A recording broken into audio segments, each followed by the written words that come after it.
All right, San Diego and Southern California, what's going on? Hour one of Jon and Jim. We have you covered. The deadline has passed, although moves are still being deployed. Craziness right now. Yeah, moves are still happening at this hour, even though technically the trade deadline has passed. The story of the day from San Diego's perspective is they've strengthened their bullpen with the best available reliever on the market this trade deadline season, Tanner Scott. Jim just told you about that. They gave up a slew of prospects to get him, so we'll get into the pros and the cons of adding to their bullpen, which has become all of a sudden one of the best bullpens in baseball, arguably. But here late at the 11th hour, inside the clock, they've acquired a starter. It seems like maybe a couple of starters, truthfully, that might get an opportunity at some point in the second half. Brian Hoeing, who came over in that Tanner Scott deal, has made a couple of starts this year. Martin Perez is a veteran. He's been in the big league since 2012. He's had a terrible year for the Pirates. They just acquired him. He's got a 1.65 whip. And then Enyel De Los Santos. There's no room for De Los Santos in this bullpen. They've added a couple of relievers in the last 48 hours. So Enyel De Los Santos on his way out. We'll wait on the terms of those deals. The Perez deal with Pittsburgh, the De Los Santos deal with the New York Yankees. But the story, Jim, is the Padres bullpen and what they gave up to get him. Tanner Scott, all-star closer for the Marlins with his sub-2 ERA. The best available reliever on the market this deadline season is a San Diego Padre, as San Diego continues to bolster its bullpen, hoping to get to the postseason here in 2024. It's not yet known who the Padres got from the Yankees for Enyel De Los Santos, right? No, or Martin Perez. Okay. Who they gave up. So right now, we just know the full trade for Tanner Scott and Brian Hoeing, correct? Correct. Okay. The full trade, if you missed it, is Robbie Snelling, Adam Major, Graham Pauley, and Jay Bashirs. I hope I'm saying that name right. I'm probably saying it wrong. An infield prospect with the Padres. I like you say, I hope I'm saying it right. Well, like his parents are listening. Well, whatever. For all-star closer, Tanner Scott and reliever Brian Hoeing, kind of thrown in there, type of reliever. But the big name is Tanner Scott. This is a full-on rental, John. He was an all-star this year. He has some sick numbers. He's a left-handed pitcher. He's really good. That's a lot.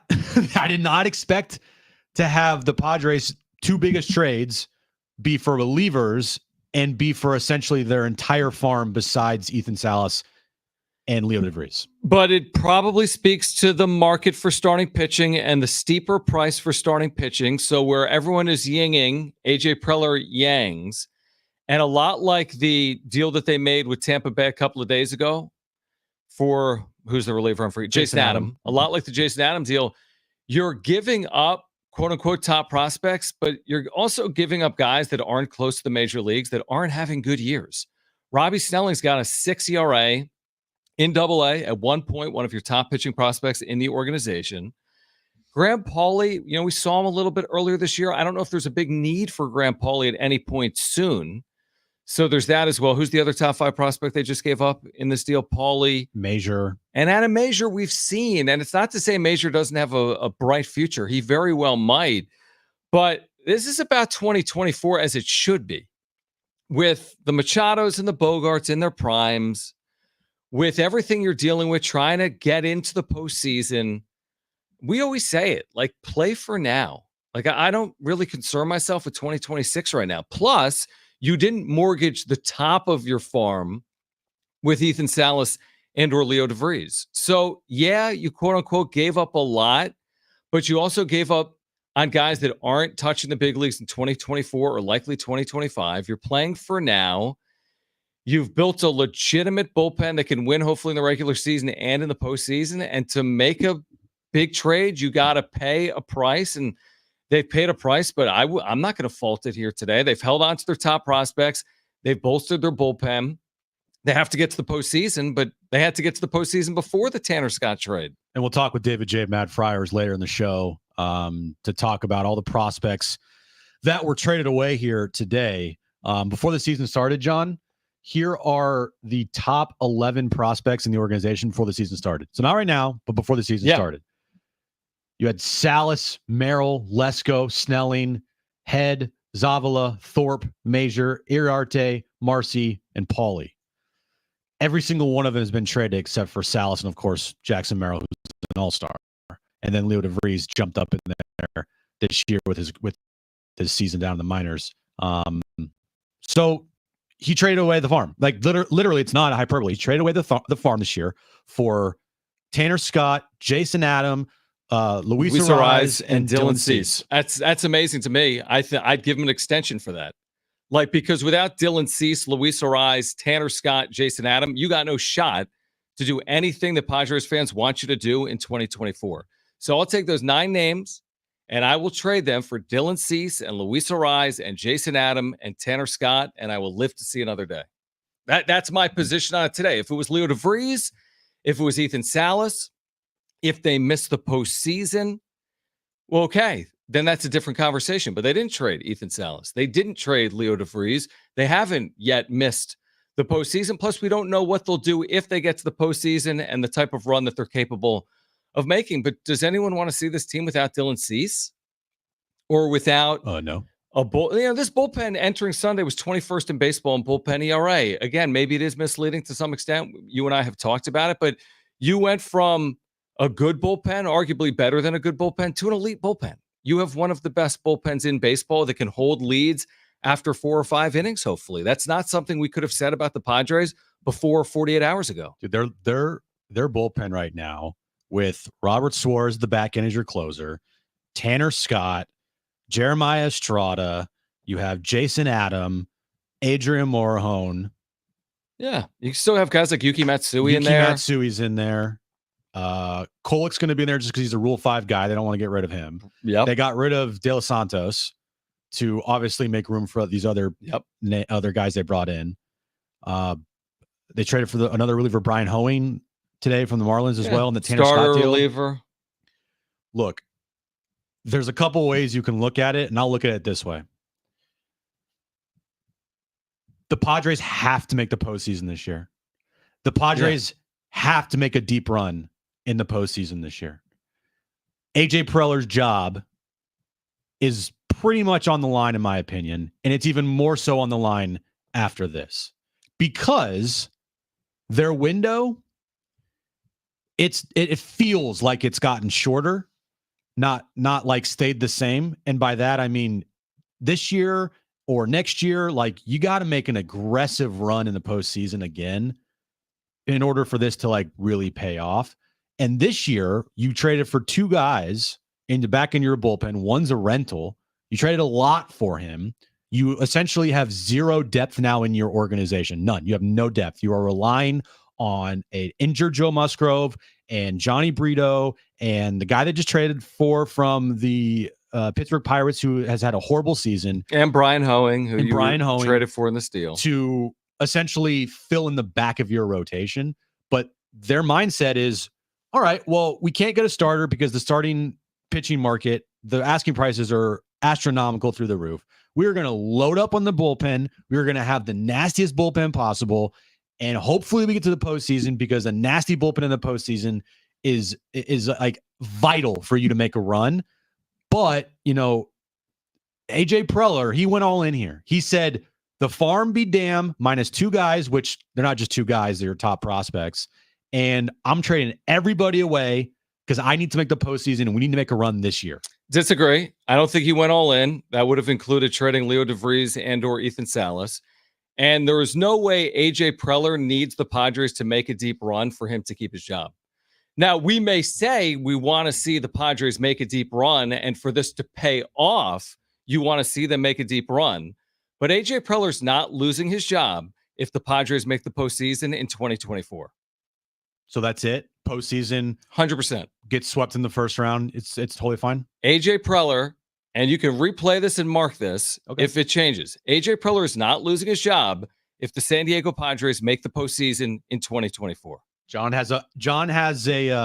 It's not a strong take. I mean, it's not a strong. You agree. Well, at the end of the day, you don't think AJ Preller's being replaced, guiding the Padres to the postseason. I view it from a lens of just making the postseason shouldn't be the bar that everyone's like, yay, that's awesome. I get it, but that's your opinion. I know. You know what I mean? And that's your opinion that AJ Preller but the will facts stay. are if you make the postseason in baseball and you're specifically the Padres, you don't typically change GMs. Like that's not normally the circumstance to where GMs change. And he's under contract for multiple years. I'm all for the black and white, make the postseason, miss the postseason, but you make the postseason. And then Eric Kitsenda's like, yeah, you gave up Grant Pauly in that Tanner Scott rental deal. You had to win a couple of games in the wild card series. I mean, again, the Dodgers have lost in first rounds. Mm-hmm. There's a lot of teams that have lost in first rounds and they haven't changed GMs. I think you get in and you're going to live to see another day. That's how I see it. I don't think it's World Series or bust. I'll say that. Because it's not. It's not. Last year felt like World Series or bust, and look what happened. Everyone's fine. Yeah, exactly. But at the same time, when's enough?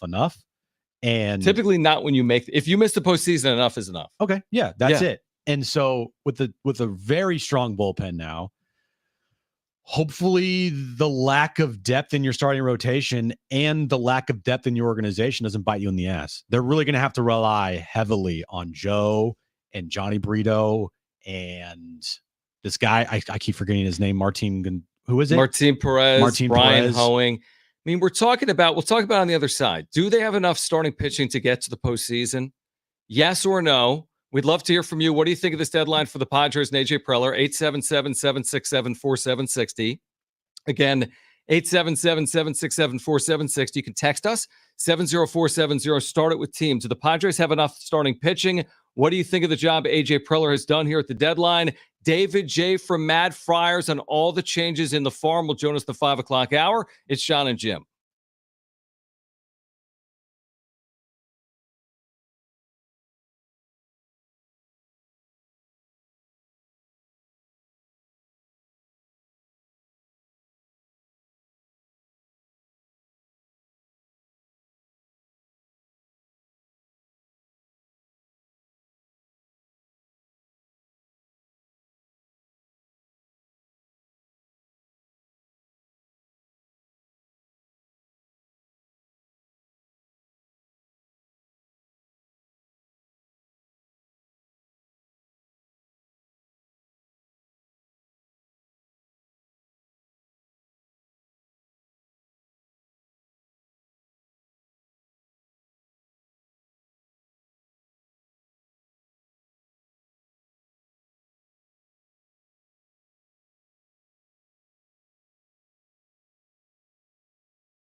All right, we do want to hear from you, 877-767-4760. What do you think of what A.J. Preller did? Did he address the main need, which was starting pitching? Let's answer that, not fully. Plus, you can text us 70470, start it with the team. The good news is Tanner Scott, best available reliever on the market, is coming to San Diego. You think about Estrada and Suarez and Scott and Adam and Morahone. It'll be interesting to see how they utilize. But from there, Martin Perez has had a down year. A couple years ago, was an all-star. Brian Hoeing has made 10 career starts. You've got Joe Musgrove pitching in a sim game today. You've got Yu Darvish, who's out due to personal matters. You still have all these off days in the second half of the year, but 54 games to go in the regular season. I think you feel good about 3/5 of your rotation, but you still have question marks with spots 4, Randy Vasquez, and spots 5, which is who is your 5th starter heading into the final third of the season. They get to the postseason, they'll be a tough out. No doubt about it. Like, they have a bullpen that is built to go deep into the postseason. You have guys that can throw some filth out of that bullpen with Jason Adam now and Tanner Scott added to the mix, along with Jeremiah Estrada, along obviously with Robert Suarez, along with Adrian Morahone. They have some guys that are going to give hitters nightmares at the plate. Problem is, you got to get there first, and starting pitching has been and still is the biggest concern with this team. Bullpen has been an issue as well. They were on the verge of using Robert Suarez potentially way too much this season heading down the stretch. And if they didn't make some sizable moves like this today for your bullpen, Robert Suarez in September could have been a lot for him, because they've already used him for a lot of 4-out saves. The other day was a 5-out try. Like, they're going to run this guy into the ground potentially. But now you have another closer with Tanner Scott, who is an all-star this season. Jason Adam, he has closed games. He has some saves this year. He had 12 last year. Jeremiah Estrada, maybe the closer of the future of this franchise, depending on Robert Suarez, and it just, their bullpen is nasty. The starting pitching, though, it still remains a huge problem. And maybe they know something we don't. Maybe they do feel very confident about Joe coming back. And if they do, and if he is effective when he comes back, then there's your starting pitching acquisition. But I don't know how much you can truly trust him, is how I feel. Let me say this as bluntly as I can. If you can't get to the postseason, and it's the Padres, don't put anything past them. But if you can't get to the postseason playing the Rockies every day, and the Rays and the Tigers and the White Sox and the Giants, these are the teams they're playing. Remember 3 years ago, we're like, oh my gosh, they're playing the Dodgers and the 100-win Giants every week in the final month of the season. This year, you're playing the White Sox, the Tigers, and the Giants. Like, I'm not saying you fall out of bed in the postseason, but you should be able to get to the postseason with this roster, even with these rotation question marks. And if you utilize off days appropriately, and we'll see what they want to do, they have multiple weeks still ahead with multiple off days. There are multiple weeks in their schedule. They don't need 5 starters. So how many times is the number 5 starter actually slated to appear in the final 54 games? 8? I'm not saying punt on it. Don't go 0-8. But if you went 3-5 in those 8 starts, the world's going to keep spinning, because in the other 46 games, I'm making it up, other 40-something games, you're throwing the 4 we've talked about, maybe Musgrove occasionally, maybe Darvish occasionally, depending on what happens. But, I mean, listen, maybe other teams are dealing with something similar, but you just played a tough stretch of games. You're playing the Tigers. You're playing the White Sox. You're playing the Rays. You're already playing good baseball. Yeah, they should have enough to get to the postseason. They should. And we don't know the status of Darvish, but it does kind of feel like we're not going to see him for the rest of the year. So it just imagine if you and Musgrove were held like with this team. Oh my gosh. But again, that's living in a fantasy world and living in hypotheticals, which are whatever. But still, with Musgrove essentially coming back here in the next couple of weeks, or next week, maybe Sunday. Yeah, exactly right. Tatis coming back in the next couple of weeks. You have now a absolutely filthy bullpen. Yeah. You have 3 legitimate starters along with an ace in Dylan Cease. King's pitching like a top starter right now. Matt Waldron has been just nails and solid for you pretty much all season long. Yeah. He's been one of their most consistent pitchers all season long. Your offense is humming right now. You just took 7 out of 9 on the road trip, one of the best road trips in franchise history. You're right. They don't make the postseason. Something went horribly wrong here because they have the pieces, and Preller has gone all in. He has traded every single prospect essentially in the organization that has value other than except his best ones, DeVries and Salas, to get 4 players that are going to hopefully help you get to the postseason this 3 year. of which are controllable. Correct. It's Cease, Arise, Jason Adam.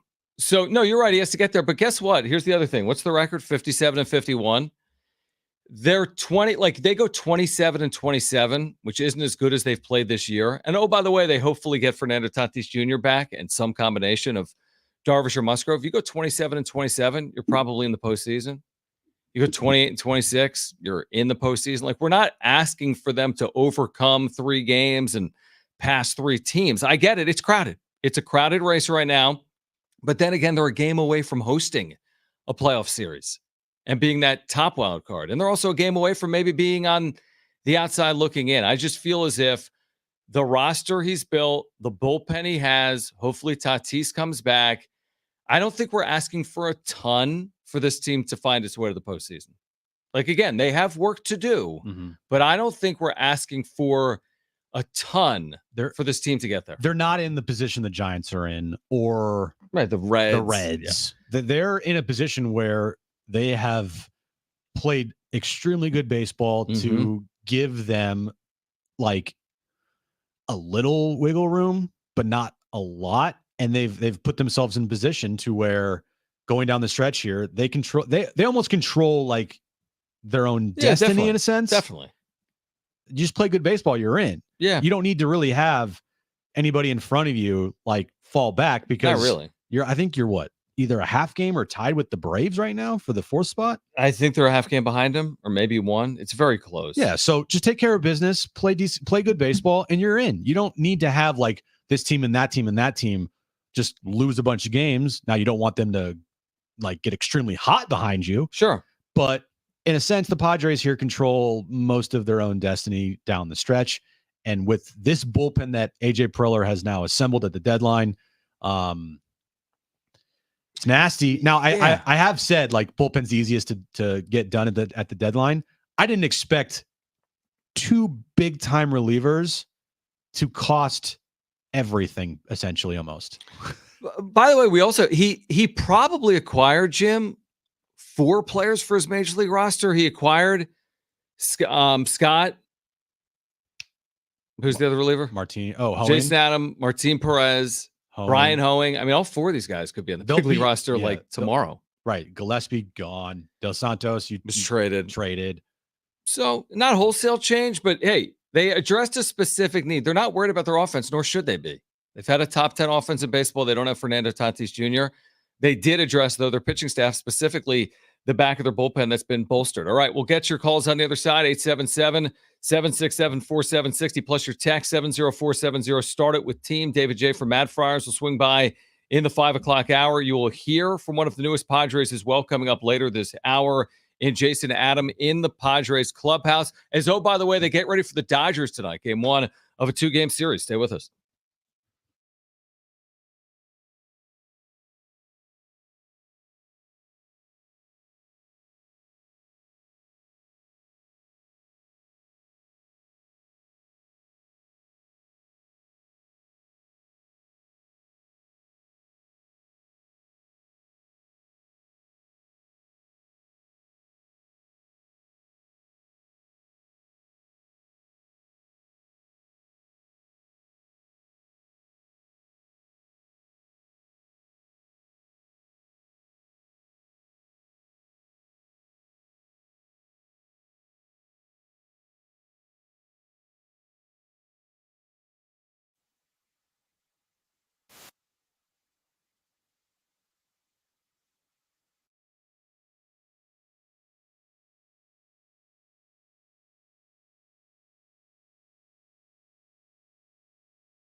All right, this update is brought to you by Staples Stores. The trade deadline has officially passed. Padres did make some trades today. They traded for all-star reliever and closer from the Miami Marlins, Tanner Scott, and right-handed pitcher Brian Hoeing for Robbie Snelling, Adam Major, Graham Pauley, and Jay Bashirs. They also traded for Martin Perez, a starter from the Pittsburgh Pirates. They also traded away Ellie De Los Santos to the New York Yankees. Padres take on the Dodgers tonight. 6:45 first pitch.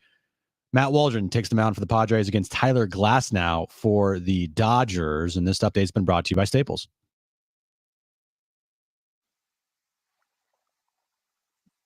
All right, hit us up with the talkback mic. Just open the free iHeartRadio app. Listen to San Diego Sports 760. Tap that little red microphone icon next to the play button to leave a 30-second talkback. What did you think of the Padres deadline? You can hit us up on the talkback mic or call us 877-767-4760 or text us 70470. Start it with team. Let's go to the phones. Dave has been patient. If you want to weigh in again, 877-767-4760. Dave, welcome back to Jon and Jim.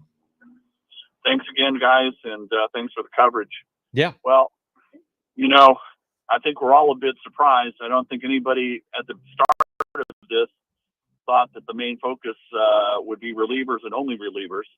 Maybe that's a testament to how difficult the market was.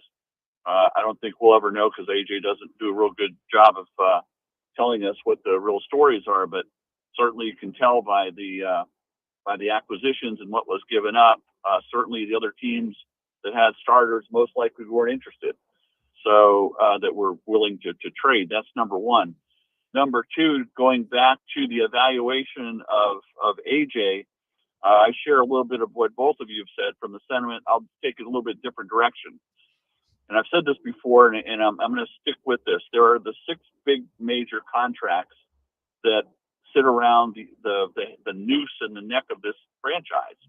And those major contracts, those players have yet rarely to play together and to excel together. And more importantly, they haven't won a championship or even gotten close to a championship together with those 6 players. You all know who they are. So I'm looking at the guy who did it. And that's, at the end of the day, if you don't come up with that World Series ring, which this is why we did the contract. It wasn't just to compete. It wasn't just to make the playoffs. It was to get that World Series ring. Peter said that. And if you fall short, way short of that, that's how I evaluate AJ Preller when you get to the end of this season. Dave, appreciate it. Yeah, that's fair. But is the organization going to judge them the same way? I mean, one team's going to win a World Series. They've never won a World Series. Their expectations still aren't World Series frontrunners. Yeah, what is the expectation of the postseason for anyone? It's such a crapshoot. It's such a crapshoot. You know who's going to have ridiculous expectations in the postseason? LA, Philadelphia, Houston probably, because they always do. Like the New York Yankees. And everyone else is a crapshoot. Everyone's going to think the Yankees or the Dodgers are going to win the World Series or the Phillies, and the other teams can't. But then we've seen this play out a zillion times. Then someone else wins the World Series. It's a complete crapshoot, the postseason. Are they going to be judged on postseason success by ownership? That'll be a first in the history of the organization. They're going to be judged by the success they have in the postseason by the organization. That will truly be a first. The Dodgers are judged by the postseason. The Phillies may be judged by the postseason. They don't change GMs. I mean, the Dodgers GM has stayed there despite back-to-back first-round exits. Back-to-back. Yeah. And they've made no change. I just go back to when you spend a lot of money and you give up a lot of your resources and you trade away essentially every one of your prospects besides your top 2, which is, thank God. Right. I mean, I did not want to come in today and talk about them trading away Leo DeVries for Jack Flaherty or something along that. Sure. Something along that lines. I agree. But everybody else is gone. VC would have been a rent, so that wouldn't have made sense. I would have ripped that. Yeah. But everybody else is gone. But who are these guys? Well, they're guys that I think, well, not now, but before, viewed as maybe pieces that can help you win here in the future. But AJ Preller essentially deemed that as like, yeah, we don't care. We are trying to win right now. And 2026 be damned. Like 2025 be damned. Like we're not 2025, I don't think, because he's got a lot of this back. I mean, what's he losing between 2024 and 2025? Tanner Scott, well, he's got elite pieces in his bullpen.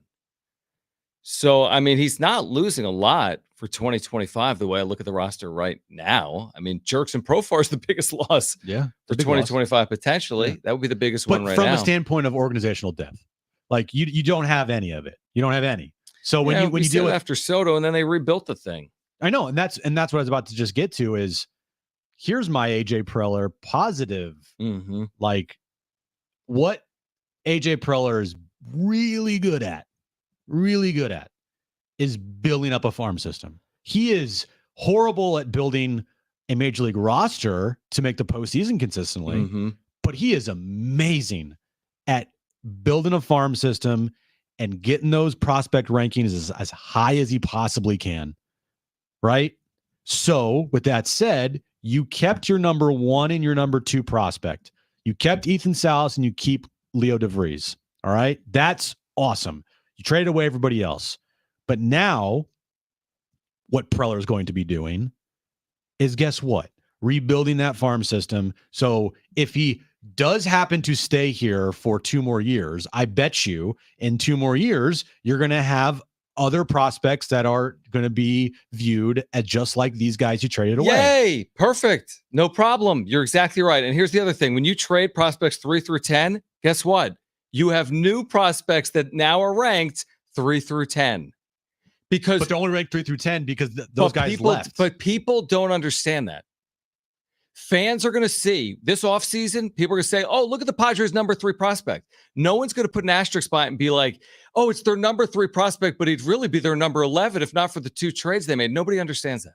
They're going to have another number 3 prospect. I was just praising Preller for doing things like that over his tenure. Right. But the problem is, Sean, at the end of the day, how many people truly care about prospect rankings in the organization? Yeah, I don't. Exactly. I literally could care less. Do they win at the major league level? Do they make the postseason consistently? I'm with you. Okay. 100%. That's why I like this day. Okay. If they don't, then all bets are off. Everyone said that before these trades. The bets are already off. They could have made no acquisition and missed the postseason. I know, and I'm talking to the people out there right now that are livid potentially with trading away Snelling, Major, Pauly. But are we talking at Clouds?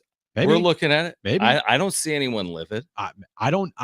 You don't think that you think? No, I'm sure someone is mad, but I'm sure someone is. I'm just trying to talk to the people that might be upset today because Preller traded away essentially everybody in the system besides DeVries and Salas, and saying like, look, from this standpoint, they need to win at the major league level badly.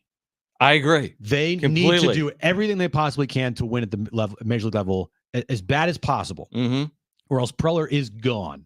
Preller does an amazing job at building up a farm system. He's way better at that than building a major league roster. Okay. We can agree on that. Yeah. Maybe not fully developing them to impact a major league roster, but he's hyped up his systems well. What that I know. Definitely has. And so now there's 2 sides of this. Yeah, they have no depth in the immediate future, but they made the roster better today than it was yesterday. From a pitching standpoint, it's not perfect. I would have loved if they went out and also got like Cal Quantrill. Imagine if they got Cal Quantrill and they also got Tanner Scott and Jason Adam, right? I'd be like home run deadline. But he'd be in the same predicament with his system, which is he would have traded everyone. But at least you have for this year, you have a starter who can you slot into the back end of your rotation that has pitched all year long and is healthy. And he's controllable, and then you got the 2 relievers that you needed for your bullpen. Is the difference in an okay deadline and a home run deadline, Cal Quantrill, for being honest with each other? Probably not. You know what I mean? But he's better than Martin Perez. Agreed. No, I completely. Here's the thing. Here's my counter to you, is that he could have stood pat and kept this whole system together and intact, but if they missed out by a game, he's out of a job. Or he could have done what he did, ripped through the system and gotten this team into the postseason and protected his job. And by the way, once you're in, we don't know what's going to happen. We don't know if the Dodgers win the World Series or if the Padres win the World Series. We don't know if the Orioles make the World Series or the Yankees make a World Series. So from Preller's perspective, it was black and white heading in. It wasn't like, oh, now that you've blown up the farm, you got to make the postseason. He had to make the postseason before he touched his farm, in my opinion. Overall today, I am okay with the trades. I really am. Yeah. I'm not like over the moon. I'm not super upset about it. I'm not saying, oh my God, I can't believe they gave up Robbie Snelling and Adam Major and Graham Pauley. It is kind of interesting how it's for just a reliever and a rental reliever. But at the same time, if I'm going to stand pat and say, or stand by my own thinking of the major league level is the only thing that matters and it's the most important thing, and making the postseason right now is more important than 2025 and 2026, then I can't be upset today. I have to be happy, and we'll see how it pans out. And I think they have the one of the nastiest bullpens in the league now, and I hope it works. They're 20-11 in their last 31 games. What if I told you they landed outfielder Brandon Lockridge from the Yankees? Would that change your opinion in that De Los Santos deal? Is who? Brandon Lockridge. Brandon Lockridge. Who? All right, we will hear from Jason Adam coming up on the other side in the Padres clubhouse from our very own Marty Caswell. It is deadline day. And oh, by the way, the Padres are facing the Dodgers. Stay with us on Jon and Jim.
All right, a busy deadline day, specifically for the Padres. The big addition, again, the best reliever on the market, coming to San Diego, Marlins closer Tanner Scott. It was earlier, maybe 48 hours ago, they added Jason Adam from Tampa's bullpen, more of a setup guy. So they had a setup guy and a closer to a team that had arguably the best setup guy and closer combination in the National League in Jeremiah Estrada and Robert Suarez.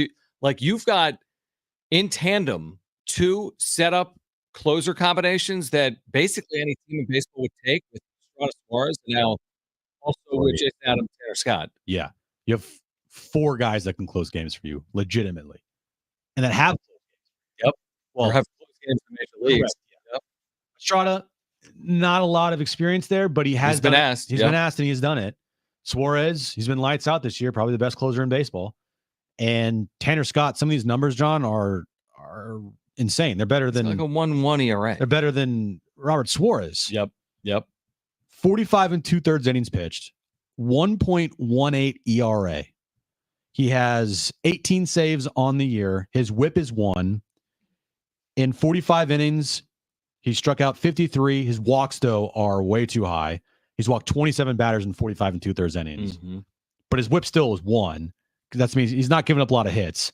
And by not a lot of hits, John, I mean he's given up 19 hits in 45 and 2/3 innings. Is that good? Yeah, I think I saw he has the lowest batting average against on fastballs in baseball, .040. 040 is what he's allowing batting average against on his fastball. If he didn't walk anybody, like if his walks were around in the teens, he'd be who he is, which is unhittable. Well, he'd be better. Yeah, I guess it's a little bit of like Blake Snell's 2023 as a starter, is Tanner Scott's 2024 as a reliever. I'm assuming he's setting up Robert Suarez. I'm not rocking the boat with Suarez. I'm not having Suarez set up Tanner Scott. Am I? I mean, now I have two closers, so I don't need Suarez to close every game. And also, Tanner Scott being a left-hander, this gives you different options to throw at it. Yeah. But I still, every time I got a lead by 3 or fewer runs, if Robert Suarez is available, I'm presuming they're going to Robert Suarez. What Tanner Scott does for you is if you make the postseason, matchup-wise, you have him to face two lefties. To face Ohtani, Freeman, Harper, Matt Olson. Sure. Like those guys right there that I just named, you have now arguably the best left-handed reliever that was on the market to face those guys late in the game. And I just view this as kind of like what the Royals did in 2015-ish. Yeah, when they won the World Series with their bullpen. They had I like legitimately maybe like two starters that you can name. I think Johnny Cueto was one, and I forget the other starter's name. He passed away. Yeah, I do remember that. Remember him? Yeah, I do. Absolutely.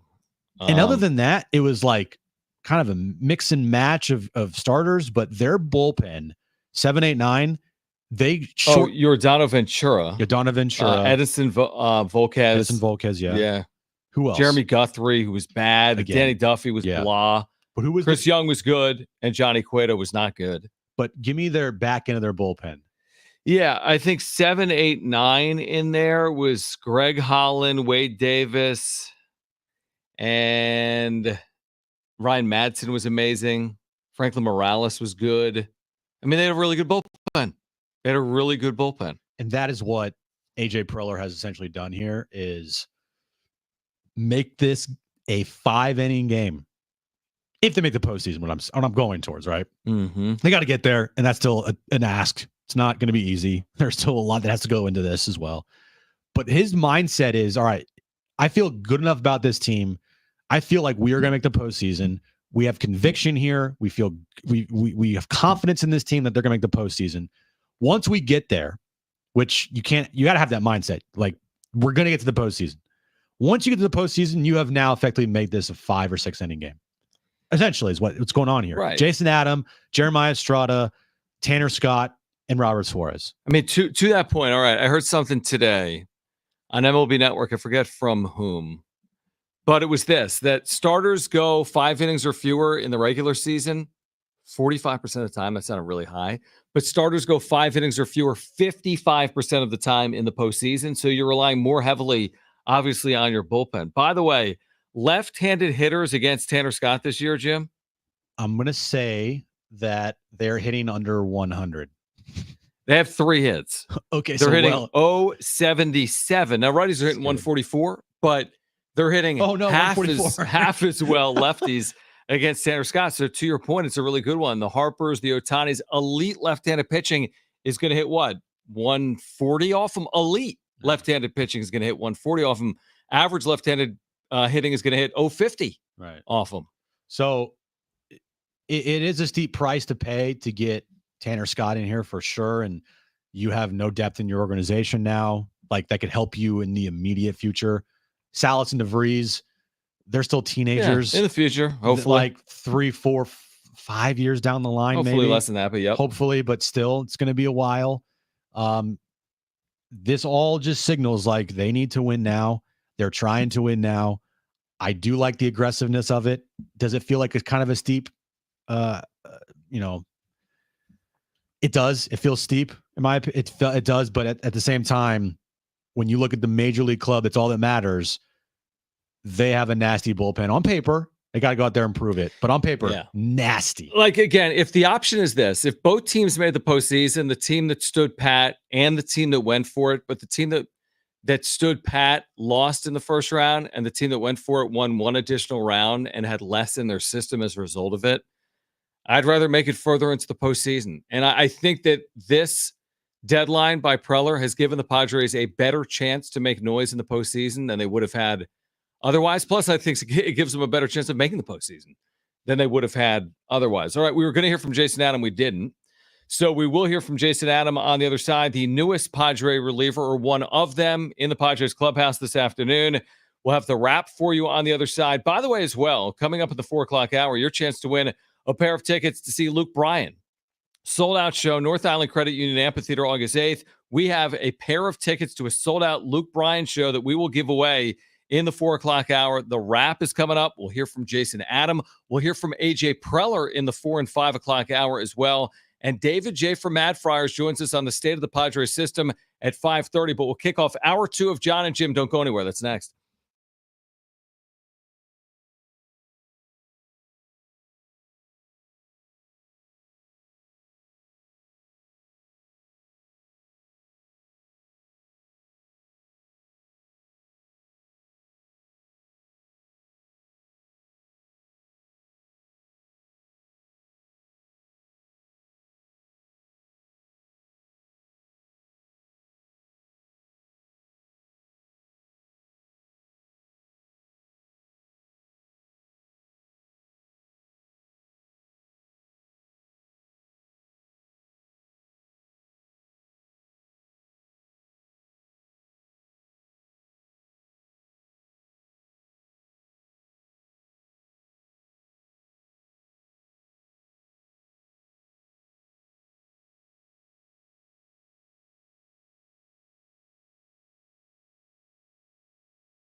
All right, this update is brought to you by AutoZone. Padres, they have made a flurry of trades today.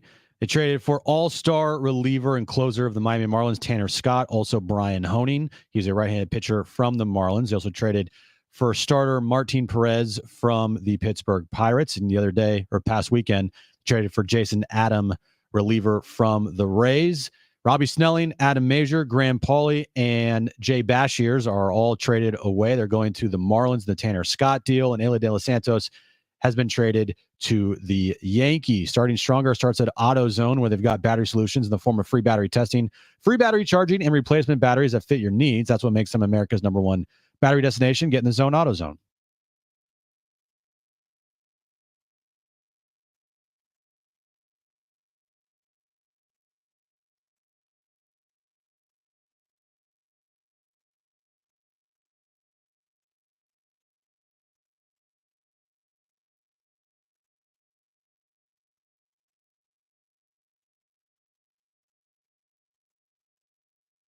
All right, San Diego and Southern California, what's going on? Hour 2 of Jon and Jim. We'll hear from one of the new Padres, Jason Adam, from the clubhouse coming up after the wrap, which we'll get to momentarily. We do have tickets to give away this hour to see Luke Bryan at the North Island Credit Union Amphitheater, so we'll do that coming up later this hour. We also have David J. on the show, Jim, coming up at 5:30. So David J. will be on the show coming up to talk about at 5:30. So a lot of deadline reaction for you over the next 2 hours. Of course, the news locally is Tanner Scott.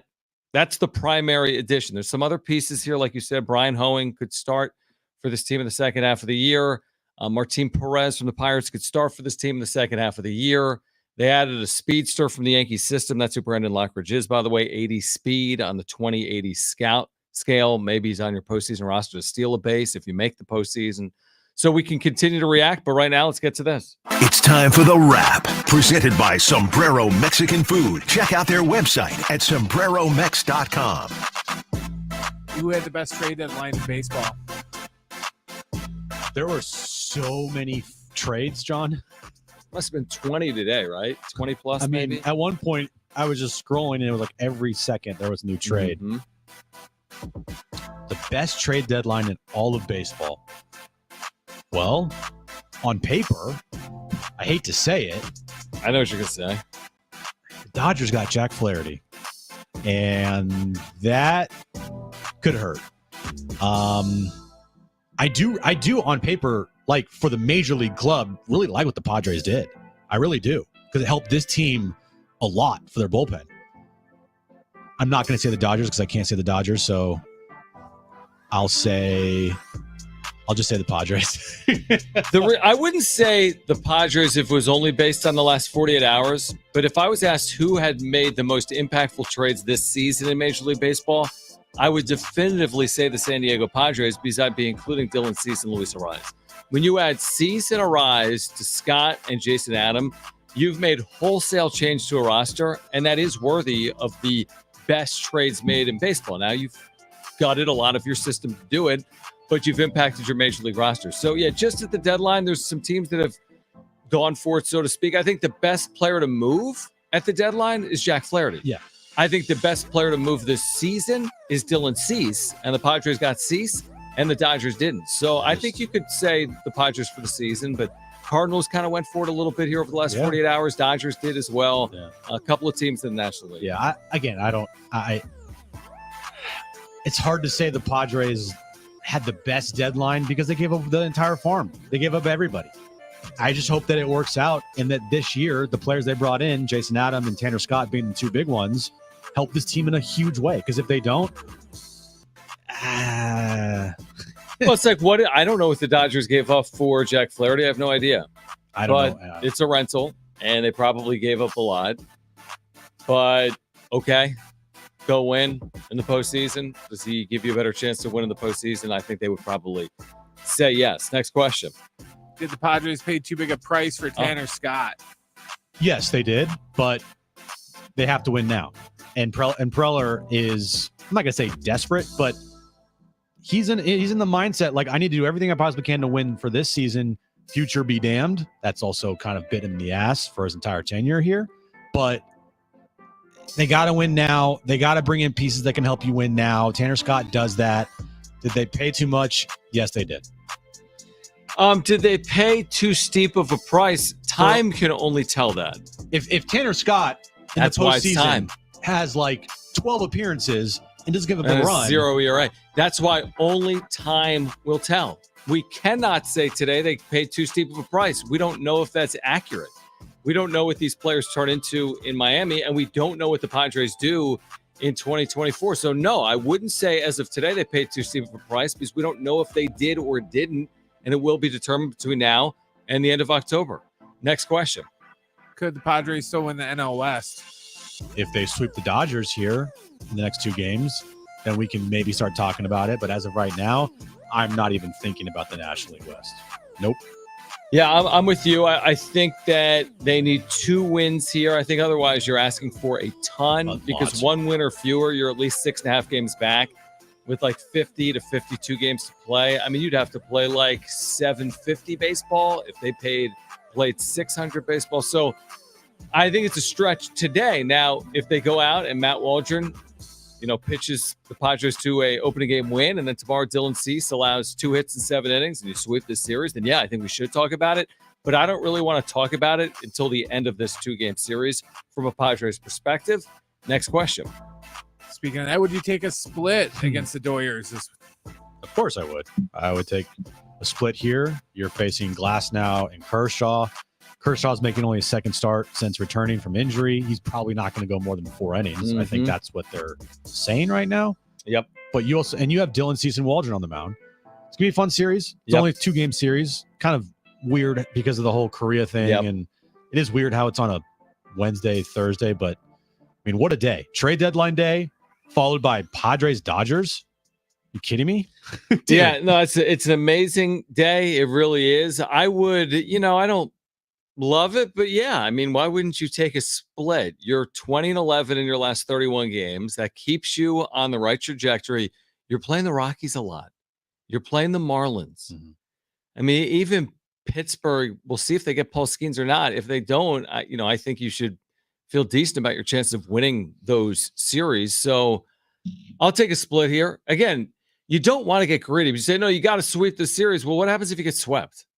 Because then the whole complexion changes. If you lose the next 2 games to the Dodgers, you start worrying again. Oh, are they going to be in wild card position? They got no chance to win the division. Oh, the Dodgers are clearly a better team than the Padres, if that were to play out, right, over the next 2 days. So I'll take 1 right now and hope for 2. But yeah, I would take 1. Going back to Tanner Scott, being a rental for this team, essentially.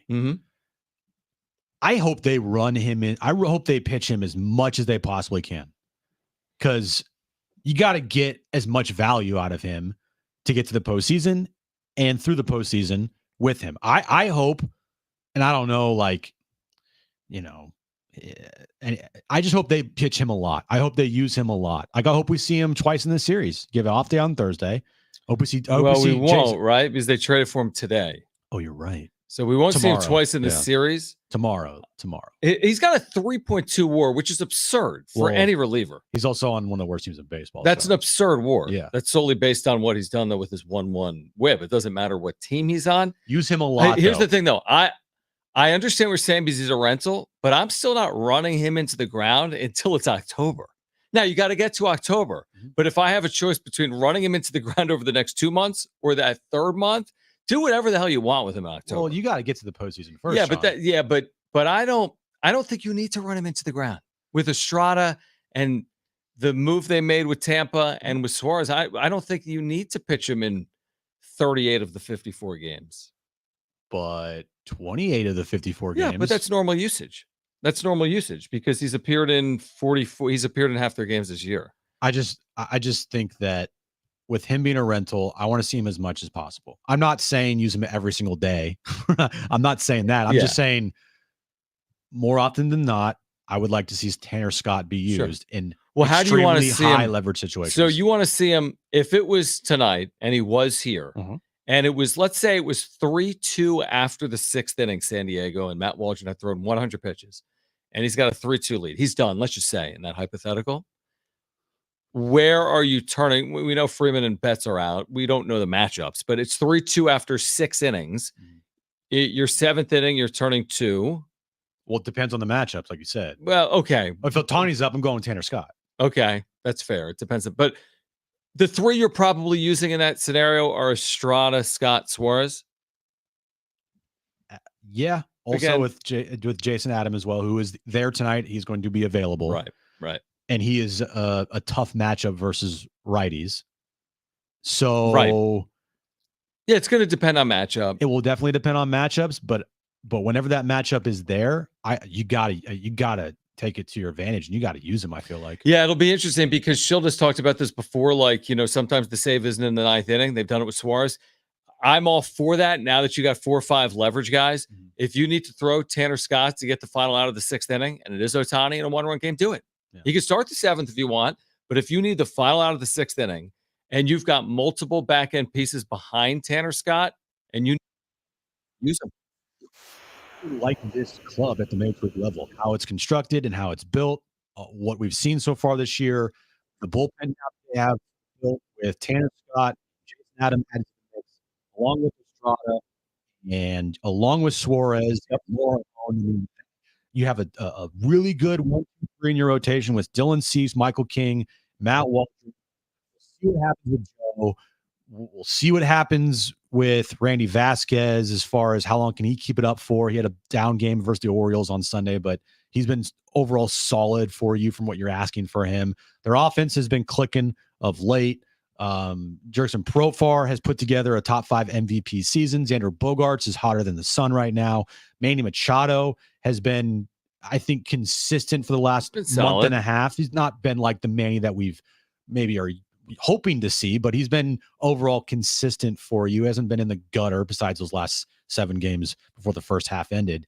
Overall, the Major League Club for this season, I really like. The trades, the players they traded away, that's for the future. It will probably hurt the future of this team. It will probably hurt the depth, or not probably, it will. It will hurt the depth of this team going into next year and the following year after that, because it takes a little while to rebuild your farm system after you trade away everybody from it. Although I guess it didn't when they traded Soto, because that was July of 2022. It took 2 years.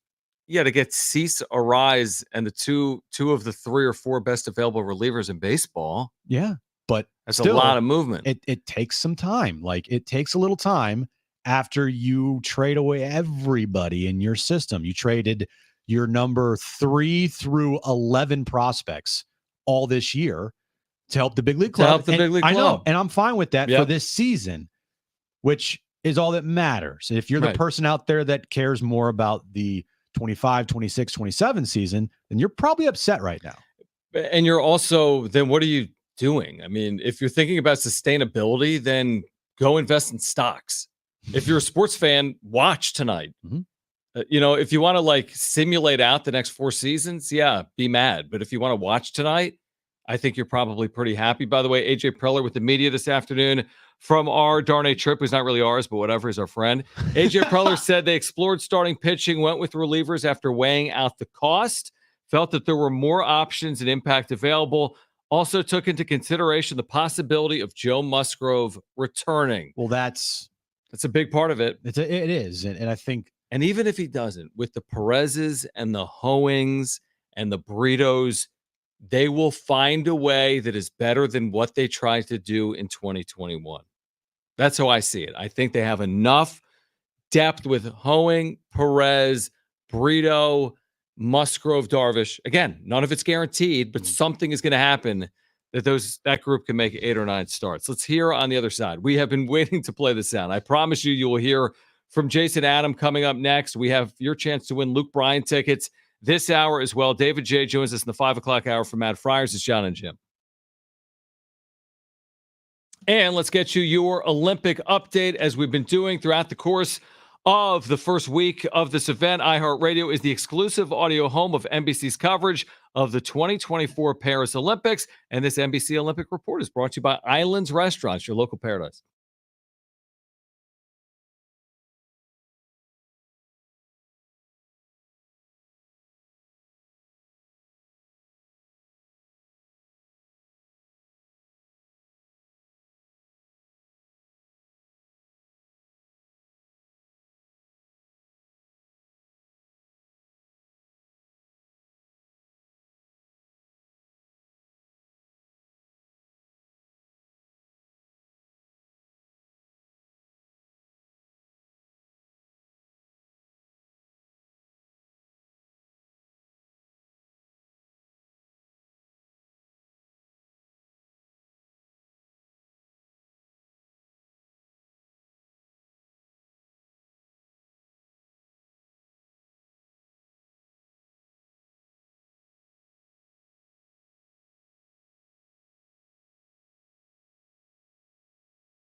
All right, we from Jason Adam in a moment. We'll hear from Mike Schilt in a few moments. We'll hear from AJ Preller in moments after that as well. But real quick, Jim, the spin's already beginning. Preller saying that they're super excited about the next wave of pitching prospects behind Lesko, Snelling, and Mazur.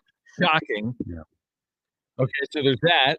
And they have guys that they feel good about that aren't right now in the rankings, but they're about to be. And then he says Preller explored starting pitching. Preller says they think very highly of the Freeze and Salas, and quote unquote really happy that said they always listen and glad to hear the industry feels the same way. So per Preller kept what they wanted to keep. Salas DeVries. They got good pitching in the organization behind those other guys, and they're going to contribute potentially. Is it a steep price for a reliever, for two relievers? Yeah, from industry standards, it's a steep price. They traded away their top three pitching prospects in Snelling, Mazur, and Lesko for two relievers, one of them which is a rental. So, yeah, it's considered a steep price for sure. But at the same time, like we've talked about on the show constantly, you have to win at the big league level right now. Yes, does it concern me about the organizational depth going here in the future? Yeah, of course it does. This year, next year, okay. But at the same time, you get to remove yourself from that thinking and just go on the mindset of it is about right now. They have to win right now. And at the big league level, this team right now, with the additions of Tanner Scott and Jason Adam, and also Brian Hoeing, Martin Perez, whatever, they're a better baseball team than they were yesterday from the moves that they have made. Are they a better baseball team in 2 years? I don't know. But right now, they're a better baseball team than they were yesterday because of the moves they made. And you kind of just have to hop on to the roller coaster because this year it's everything. It's everything to make the postseason.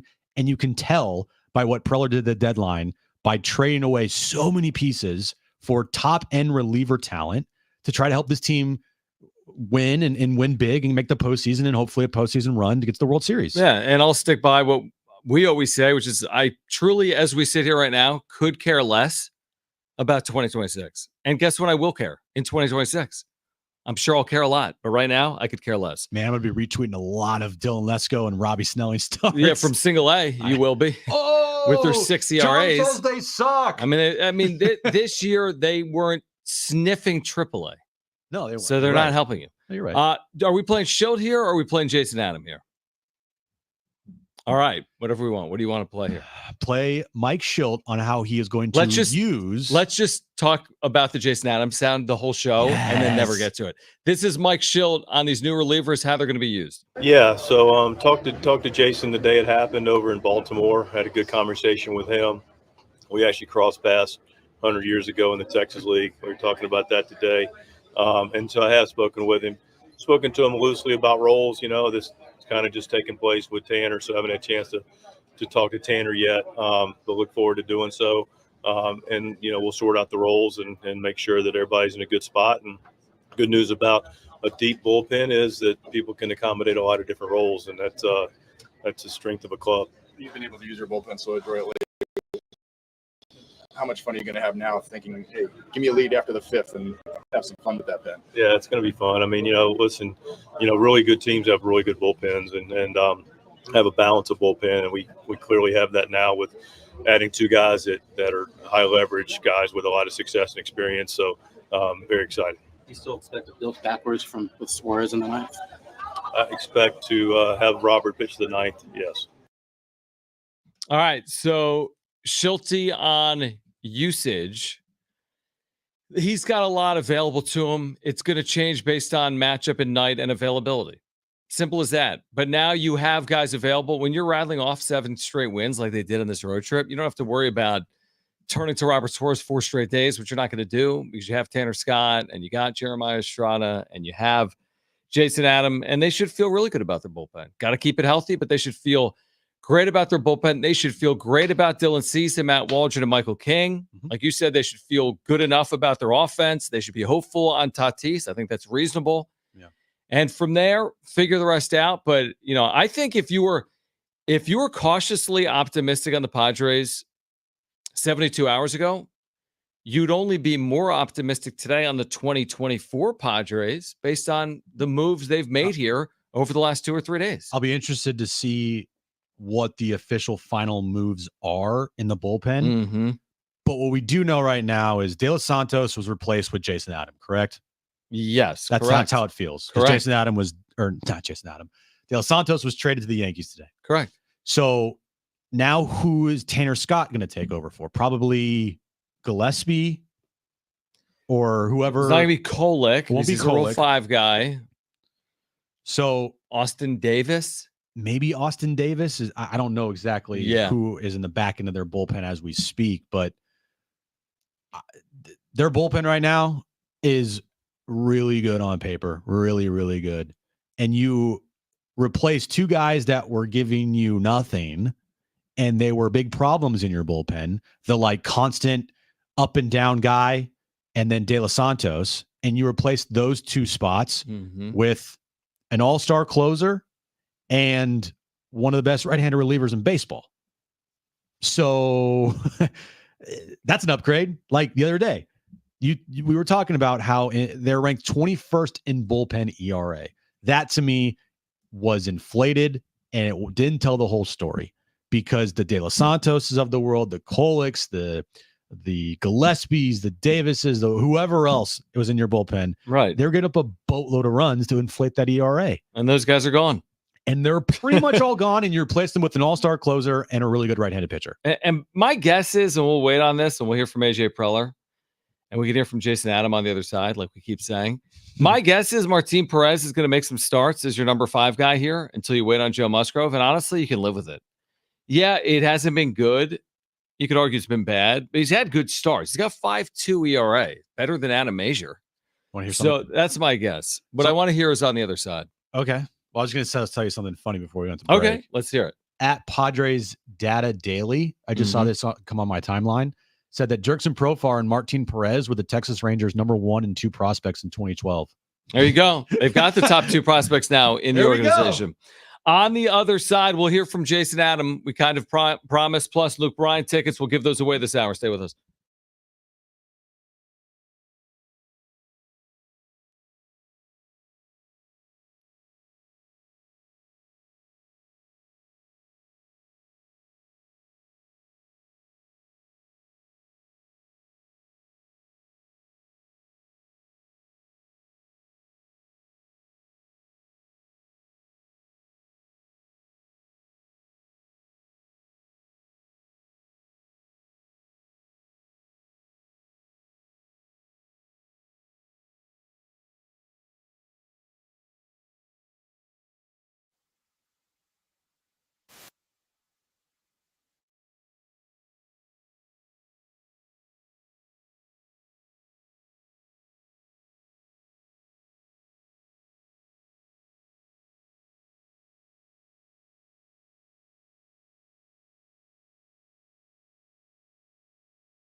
All right, this update is brought to you by AutoZone. Get in the zone. Trade deadline day today. Padres have made multiple trades. They traded for all-star closer from the Miami Marlins, Tanner Scott, and right-handed pitcher reliever Brian Hoeing. They traded away Robbie Snelling, Adam Major, Graham Pauley, and Jay Bashir to the Marlins. They also traded for Martin Perez from the Pittsburgh Pirates.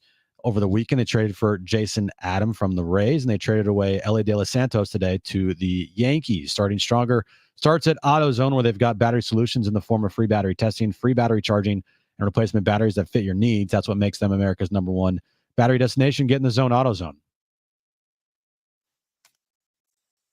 All right, in an hour, David J. from Friars joins the show on the losses in the system, on what the Padres gained at the major league level. JD Wicker tomorrow, San Diego State's athletic director. Looking forward to JD hopping on. San Diego State football will open up fall camp officially on Thursday. JD Wicker will join us tomorrow.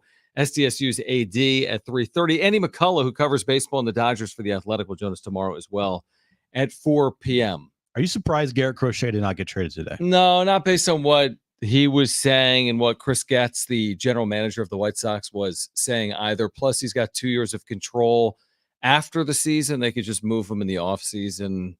If they didn't get what they wanted and it wasn't a perfect fit, and he said, I'm not pitching the postseason, therefore you're not getting the premium, maybe get the premium this offseason. He's built up. Get him for 2 full years. I'm not surprised. I think that whole report that came out, it did hurt the White Sox. Yeah, probably pissed them off. Yeah. To the extent that, like, are you serious right now? Right. Because I think if those reports don't come out, I think he is traded. Yeah, you're probably right. Like, I think teams were definitely put off by it. It seems like, even though I do think Preller was still in on Crochet, there had to be some level of like being put off by this whole, I'm not pitching the postseason unless I have a contract extension. I'm going to the bullpen now, blah, blah, blah. It just seemed like a walking red flag when those reports came out. And I think it really hurt his trade value because the White Sox were probably viewing it, we want X, Y, and Z, and rival teams that were in on Crochet are like, no, you're only going to get this from us, not what you want because of the contract extension demands that he had. And what would people be saying right now if the Padres traded for Garrett Crochet and traded Ethan Salas? Traded Leo DeVries. It would be a problem. Traded some of these young starters that AJ Preller's so high on below Major and Snelling and whomever else. By the way, 30 trades today, 27 teams involved. The teams that didn't make a trade, Atlanta, Colorado, and was it Milwaukee? Atlanta, Colorado, Milwaukee. 27 teams involved. Atlanta didn't make any move, nor did Colorado, which makes zero sense. Atlanta made a move yesterday. Okay, but today. Okay. Yep. I guess the Rockies have made Milwaukee moves. made a move yesterday. Yeah, too, yesterday. today. But they held on to pieces they should not be holding on to. The Colorado Rockies are the dumbest organization in all of baseball. They're right up there. I mean, the thing with Miami and Tampa, well, Tampa's had a ton of success. And they know who they are. And they sold and they traded away all their big pieces. And Miami, say whatever you want to say. They were in the postseason last year. They changed over the front office. And all they've done is acquire talent. And they know who they are. Look at the White Sox. They suck, but they know who they are. They've acquired talent. Yeah, except for Garrett Crochet. They traded away every big piece they had. And again, with Crochet, kind of like Soto, you didn't have to move them. There's still multiple years of control. They can still move them. And you traded away Dylan Cease at the beginning of the year. The Rockies are the dumbest organization. You have an opportunity to trade away pieces and you do nothing for, I think, back-to-back years now. Yeah. But they got Cal Quantrill still. Hey, Dick Monfort. All right, Jason Adam is the newest Padres reliever, or one of the newest Padres relievers. Obviously, they also added today Tanner Scott, the Marlins closer, but they've got the newcomer Jason Adam in the clubhouse. Here he was with the media earlier today. Still be a part of this organization. Really exciting. I mean, it's a great time to be a Padre. I'm pumped to be here. Glad all the logistics are behind me and I can focus on going out there and playing baseball now. Did this catch you by surprise at all? I knew the possibility of a trade was always out there, especially with the Rays. We weren't playing the ball that we were accustomed to playing there. So I knew as the deadline approached, it was on the table. And when they told me that it was going to be the Padres, I was pretty pumped. Any significance to you that you've been a part of this organization previously and you get a chance to come back and be a part of it in such a significant time? Yeah, absolutely. I mean, all I did was minor league rehab for a year here, so I felt like I didn't contribute much, but I appreciated they treated me well back then, even just as a minor league rehabber. So I'm thrilled to come back and hopefully contribute to a deep playoff run for the Pods. Bullpens are units, and this seems to be getting stronger and stronger. What does it feel like to be part of such a strong back end of a bullpen now? Really exciting, really exciting. I just saw the new trade news that just came through, so that's even more exciting. It's a bunch of guys, a bunch of great guys here. I've already met most of them, and everyone seems really awesome. So I'm excited to go to work with these guys. What do you bring to see what people can look forward to? Hopefully a lot of strikeouts. I mean, honestly, I'll just try to be a good teammate, go out there, and I know my job, whatever the situation Schilt puts me in, is to go out there and get a 0. So I'll try to do that as consistently as I can, but I'm just excited to work alongside everybody in here. Is Fritz your rehab coach then? Yeah, we went through like 3. God, pushing me on names. I forget. He was around, but no, he was. I think he might have been at the tail end, but we were on like 3 throughout the year, so it was all good people though. What was it like? What was the process like for the deadline, knowing that you could be moved? Eric Neander, he handled it well. He openly communicated. He basically said, with anybody that did get traded, he communicated early, like, hey, we're listening on you. It could happen. He said, I'll let you know. He asked us how much we wanted to know, and I kind of said, just don't tell me until it's about to happen. I'd rather just focus on the baseball side of things, and that those decisions are above my pay grade. So they handled it really well. They communicated really clearly. So I'm very thankful for how they handled that. And what jumped out at you when you found out it was going to be the San Diego Padres? What's it about this team? Man, they're playing really good baseball. You look over the past, obviously over the past 2 weeks, it's been really good baseball, but even just back the past couple months, they've been playing like, you can tell there's a connection here that everybody in the clubhouse pulls for each other.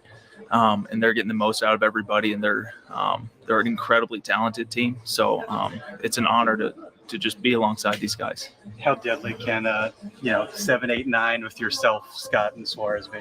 Yeah, I'm thrilled. It's I think that's going to be a great spot. Those guys are incredibly talented. I think we should be able to slam the door shut. And put us in a really good position to win a lot of ball games. Have there been any discussions in terms of roles just yet, or any idea how you think that'll shake out? No, I just briefly met Shilty. He was going into a meeting, but no, from my end, it's wherever you need me. Just the goal's the same. What was your travel plans the last 24 hours? So I flew, me and the whole family. I got a wife and four little girls. So we all flew yesterday, got in yesterday afternoon. So it was a chaotic day, but I just wanted to rip the Band-Aid off, get here, get settled in. Now make it feel like home, and so I can focus on baseball now. And you get off there in San Diego. Yeah. Don't get me wrong. My wife's pretty excited about spending off days in San Diego. There's nothing bad about that. You're getting thrown right into Padres and Dodgers. What's that going to be like for you, do you think? Awesome. It's a great, I think it's arguably the best rivalry in baseball right now. It's a talented group of people over there, but just from the outside looking in, I like what we have in this clubhouse, and I think it's going to be a really fun series, and we should be able to take care of business. So he threw himself in on day one into the Padres-Dodgers rivalry. Best in sports, or best in baseball. Arguably the best rivalry in baseball right now, which I think is a fair thing to say. If you would have said it's the best rivalry in the history of sports, you might be like, well, it's a little far. It's a bit farther. I mean, there's great rivalries even right now in the sport. I'm trying to think, like today, what is the most back and forth? Is it like, well, Red Sox, Yankees still? It's not, today it's not Giants, Dodgers based on the way the Giants are playing. It's a great rivalry. I'm just saying, like, what right now matters the most in this sport among two rivals? I don't even know. Well, Petco's going to be packed tonight. Of course. Dodger Stadium always draws. Yeah, of course. Not to the level that they think sometimes. But when they play, it'll be packed, I'm sure, for that last. There's another Padres-Dodgers series, right? Yeah. Up there. I'm sure it'll be packed. Again, the fans make rivalries go, because a lot of times some teams don't really view it that way. They're just like a next opponent in front of us. Sometimes they do. Baseball different, I feel like, because it's such a long season that they don't view it that way. They might sometimes, depending on how things go. But yeah, it's one of the best since 2022, since the Padres beat the Dodgers in the postseason. The Padres needed to have a signature win of some sort of significance over the Dodgers, and that was it. Dodgers for the last decades, own the Padres, and regular season wise, they've owned the Padres. And this year, Padres have played extremely well against the Dodgers. I think we're forgetting that. Yeah, 5-3 against the Dodgers. By the way, I liked kind of hearing from Jason Adam. Who was it today? Was it on MLB Network? This before the deadline was over. It's like the way these two teams are constructed right now. I like the Padres more than the Dodgers, unless the Dodgers do anything, and then they added Jack Flaherty. Chris Rose. Chris Rose said he likes the Padres. This is was on some like other podcasts. Yeah, this is before the Flaherty deal. Yeah, it was like at 2:00. So after the Tanner Scott deal, I said I like the Padres as much as I like the Dodgers. Now the Dodgers bolstered the rotation with Jack Flaherty, but we'll get to see Tyler Glasnow, Clayton Kershaw, Matt Waldron, Dylan Cease. Yeah. Those 4 pitchers over the next 2 days. These teams are not full strength, by the way. Tatis, Freeman, Betts, but it's still Padres and Dodgers. Ohtani's still there, Bet. Yeah, no, I mean, yeah, no, it's listen, Glasnow, Ohtani, Kershaw, Cease. It's it should be good theater the next couple of days. Yeah, exactly. All right, call right now if you want 2 free tickets to see Luke Bryan at the North Island Credit Union Amphitheater. This is August 8th. This is a great giveaway for a sold-out show. We have a pair of free tickets to see Luke Bryan. You need to call though right now. First 2 callers will be our contestants for Trainwreck Radio. That is trivia. Call 877-767-4760. Again, the number to call right now, 877-767-4760. Call right now. We have 2 free tickets to see Luke Bryan at the North Island Credit Union Amphitheater August 8th. First 2 callers will be our contestants for trivia. David J. from Mad Friars on the state of the Padres system at 5:30. We're getting you ready for Padres and Dodgers. Stay with us.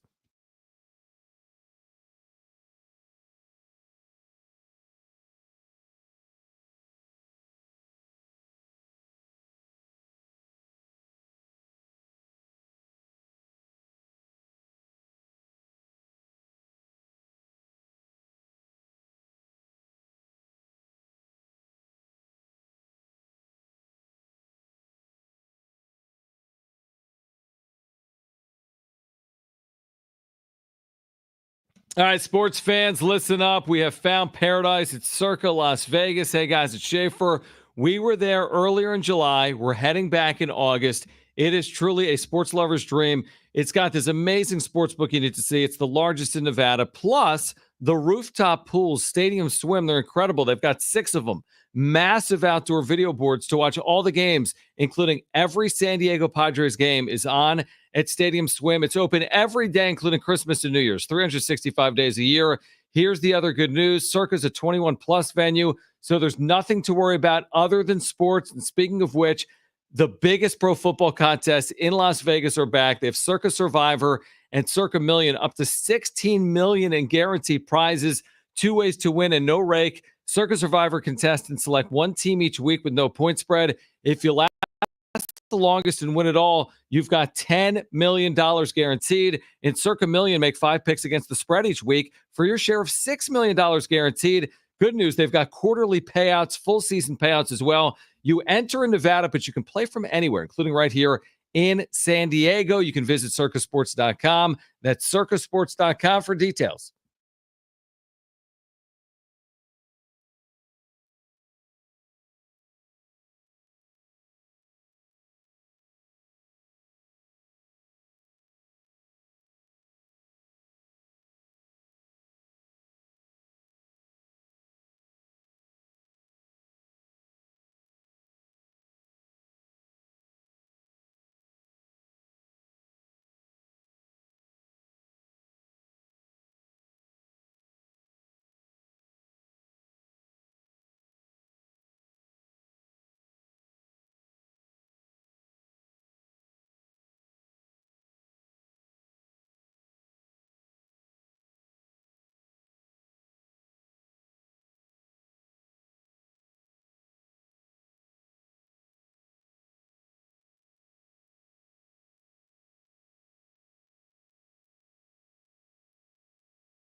All right, Trainwreck Radio coming up in a moment. David J. Matt Friars at 5:30. We're getting you ready for Padres Dodgers. Reacting, of course, to the trade deadline. The Padres adding here before the trade deadline passed at 3 p.m. We'll get your text as well, 70470. Start it with team. Real quick here. AJ Preller saying that Joe Musgrove, Fernando Tatis Jr., and Wandy Peralta are week to week. So Musgrove's first outing today went well. He says he's in a good spot. He and the medical team will map things out, and Musgrove should keep progressing. Preller hopes he can be back with the team in the next few weeks. So Musgrove within the next few weeks. Toddy, again, is week to week. Wandy Peralta, for whatever that's worth, is week to week for the Padres here as we get set to start August in a day or two. I completely forgot about Wandy Peralta. I know. I saw Peralta. I'm like, David Peralta's on the IL? Huh? Wandy Peralta. There's another piece of the bullpen. Second half Wandy? Second half Wandy. Get Are they ready. related? I don't think Wandy and David are related. Week to week, interesting. You have no other choice but to rely on Joe. And they're not day to day. No. He's not coming back in 2 days, but I see what he's saying. Maybe like, hey, in the next couple of weeks, maybe. It's going to be very risky because you're relying on a guy that has not been healthy for almost a year now. And you are in the thick of it heading into the dog days of August. And when he returns, you can't ease your way back into this. You can't just all of a sudden have a couple starts where you're not pitching well because that's going to hurt the team. Mm-hmm. You kind of have to pitch pretty decently here whenever you return. Whatever you were doing before, you can't put that together for when you return. You can't have a 7 ERA when you return here for how many starts you have for the rest of the season. It's got to be minimum like in the low 4s to give this team the best chance to win. Can Martin Perez, Brian Hoeing, Joe Musgrove, Johnny Brito, Yu Darvish, that's it, make 9 combined starts with a sub 5 ERA? Well, Yu Darvish probably take off the list. But that's why I'm just throwing names. Names. Give me who else could even pitch in that spot? Bullpen game team. Like, just add it all up, make those 10 starts, go 4 and 6 or better, and then do work with the rest of your rotation. That's how I look at it. Yeah. All right. So again, David J. from Matt Friars at 5:30. Your text coming up at the 5 p.m. hour, 70470. Start it with team. But right now, let's get to this.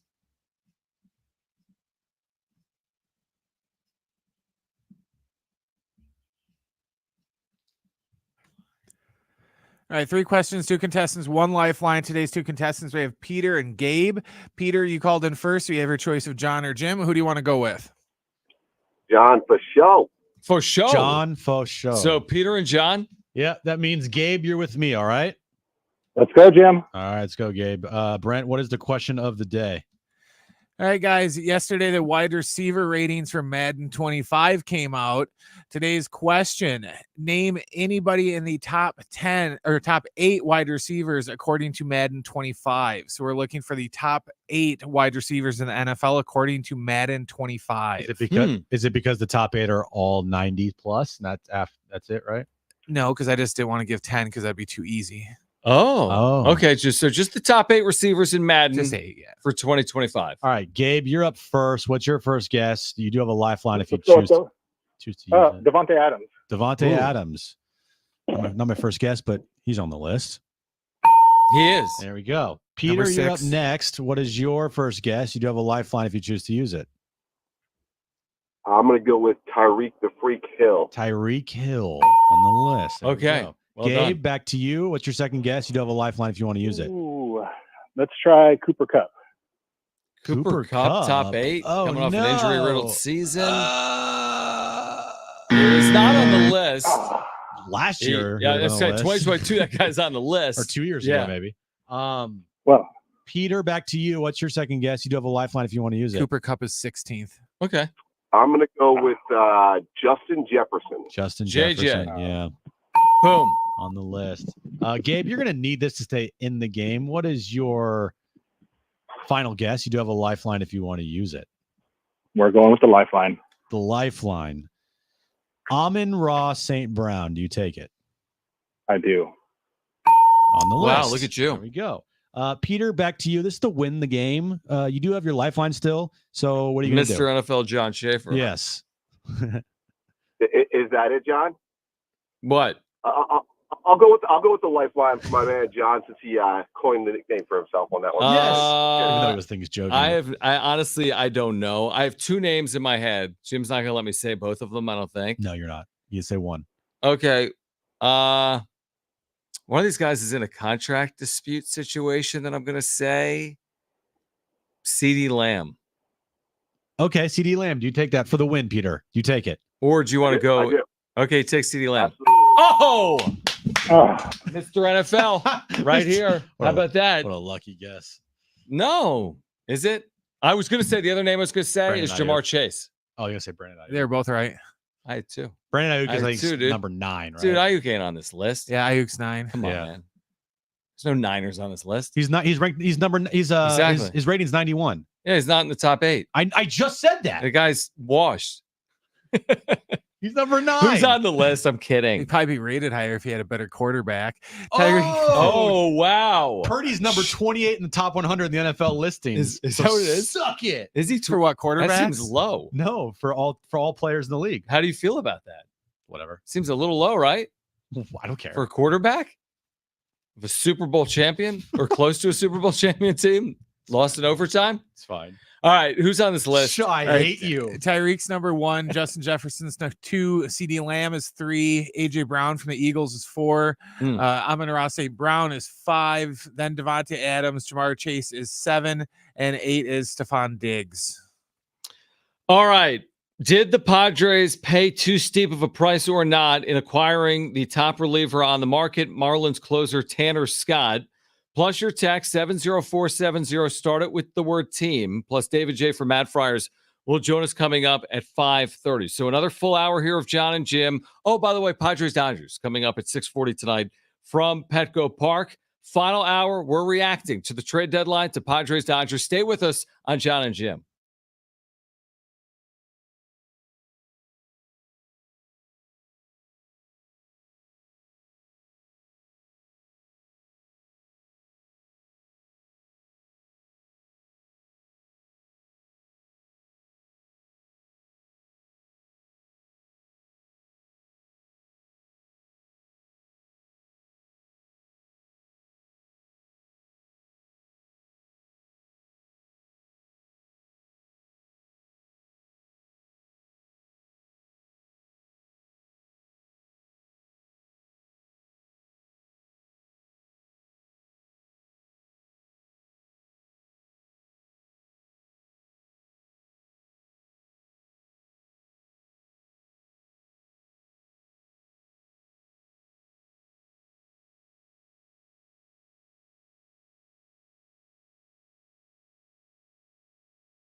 All right, this update is brought to you by AutoZone. Get in the zone. Padres trade deadline today. They made a bunch of moves. Today they traded for All-Star reliever Tanner Scott and Brian Hoeing from the Marlins for Robbie Snelling, Adam Major, Graham Pauley, and Jay Bashir. They also traded for starter Martin Perez from the Pittsburgh Pirates. And they traded away Ellie De Los Santos for an outfield prospect to the Yankees. Starting stronger starts at AutoZone, where they've got battery solutions in the form of free battery testing, free battery charging, and replacement batteries that fit your needs. That's what makes them America's #1 battery destination. Get in the zone, AutoZone.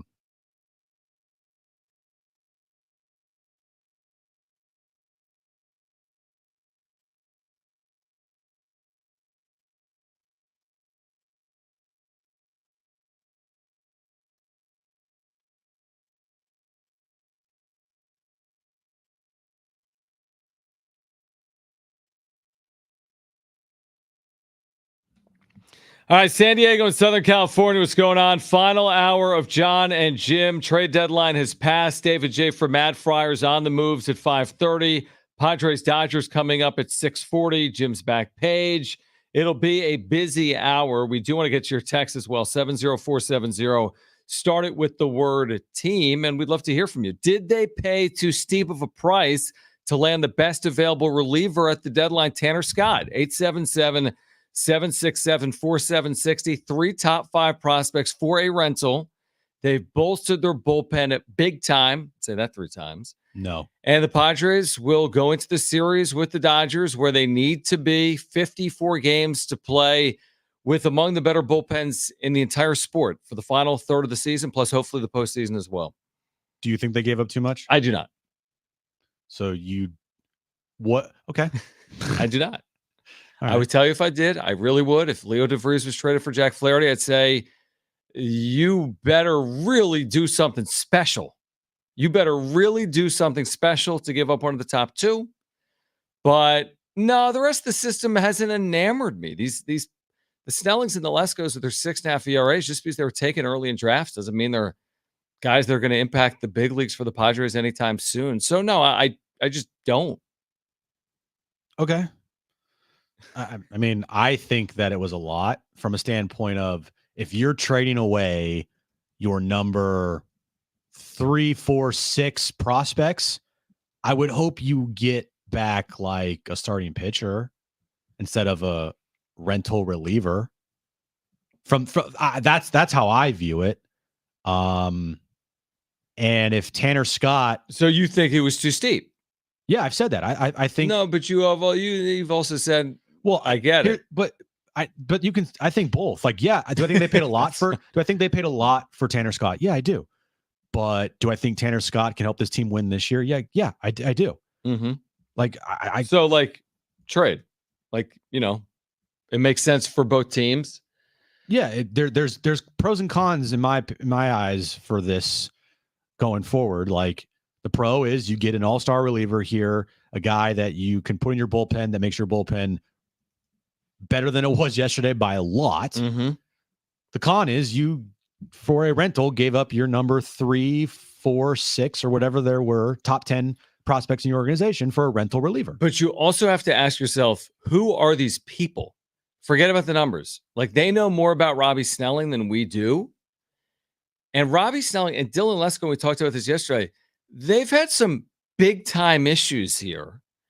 As not 17-year-olds, as 22-year-olds, they got the inside intel. And for whatever reason, they're not as high on Lesko and Snelling as maybe other organizations are. They know more about it than we do, and they're years away.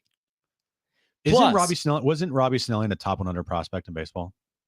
I have no idea. Okay. Well, we'll find out more. Maybe from at one David point J, it was. Who knows more about this than we do. Sure, but I mean, but I'm also, the numbers have to mean something sometimes. Mm-hmm. And if I can look the other way with Ethan Salas, he's 17. I can look the other way with whomever. But when I look at 2 years of data and guys have never put it together, and you got to be thinking, if you're AJ Preller, about now more than the future. Again, I can't fault it, because I would be dishonest with people if I faulted it for no reason. I just can't fault it. Graham Pauley, we saw great. Adam Major, we saw great. I'm not losing any sleep. I've lost zero sleep over these two trades. I'm not losing any sleep either. I just think it's a lot. But why do you say it? Because it's the numbers next to the guys, or because of the guys? Because of the numbers next to the guys. But the numbers don't mean anything. They mean something, John. No, they don't. Maybe they don't mean anything. There's been number one prospects in baseball that don't sniff the big leagues. So the numbers themselves don't mean anything. Nothing. So zip.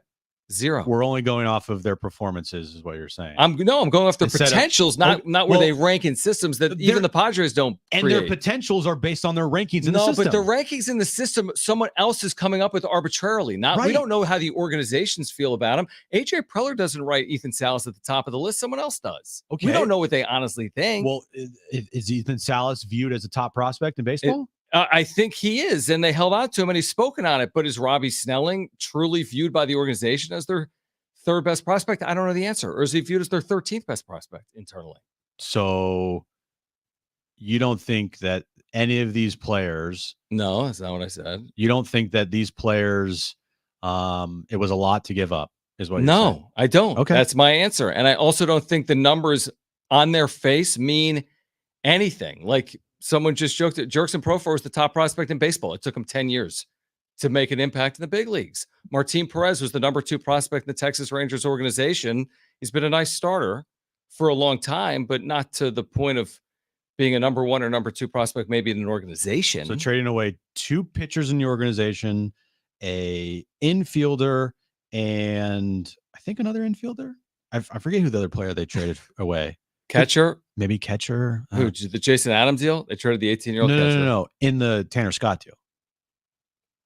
The Bashirs or whatever guy that we've never even heard of? Jay Bashir. Yeah. That's 4 dudes for a rental, and Brian Hoeing, who will be here for a little while. But he's under control for years. Yeah. So I'm just saying, John, I think it's a lot, but I also am not going to flip out about it. That's all I'm saying. And all I'm saying is you don't think it's a lot. I don't think it's a lot, and I also don't think the numbers bear near the weight that some people think they do, because tomorrow the Padres have a number 3 prospect, and yesterday he was number 10. Just because he's the number 3 prospect according to Baseball America doesn't mean he's going to pan out in the big leagues, and it doesn't mean he won't. You know what AJ Preller should get credit for? He held out to Jackson Merrill, and it panned out.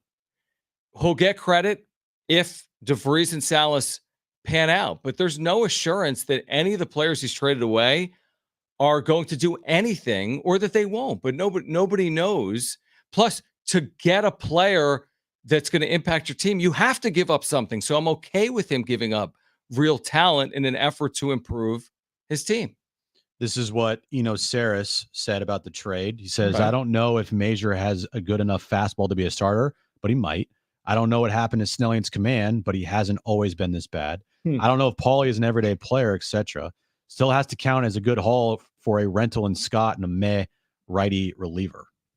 I hope it is a good haul. How else do you make the trade? I don't want it to be a bad haul. I don't think AJ Preller's job is to give the Marlins something that isn't good. I think to get great, you got to give up good. He got the best reliever in baseball that was available. Had to give up something, a lot, to do it. It's not the Soto trade, obviously, but it was a steep price for Juan Soto, you got Juan Soto. This is what Kyle Glazer said on Twitter. Said this is a massive, massive haul going back to Miami for Tanner Scott and Brian. That's great. That Juan Soto was going to be the second coming of Juan Soto when they traded for him, and then the Padres got 3 pennant runs, and were going to put themselves in a position where they could win a World Series. How did it pan out? Nobody knows. Nobody knows. In fact, Sarah just said, I don't know. You literally read it. I don't know. I know. Yeah. And that's his job. AJ Preller, that's his job. They don't know. Sure. I mean, I'm sure they consider it. I mean, that's also their opinion, just like my opinion or your opinion. They consider it to be a big haul. You got the best available reliever on the market. It's like a small haul, but it's a lot of pieces there. That's what I'm saying. I'm not like disagreeing. You kind of are. I kind of am, but I also am telling you that my opinion is I thought they gave up a lot. And I'm telling you my opinion, I don't think that. Okay. It's just a different opinion. Plus, I don't get caught up in the numbers of players traded or the numbers next to the player. So just because I think they gave up a lot doesn't mean that I still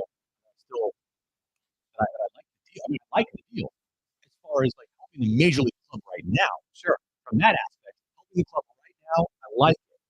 For like the franchise, I don't know. I can't worry about the future of the franchise.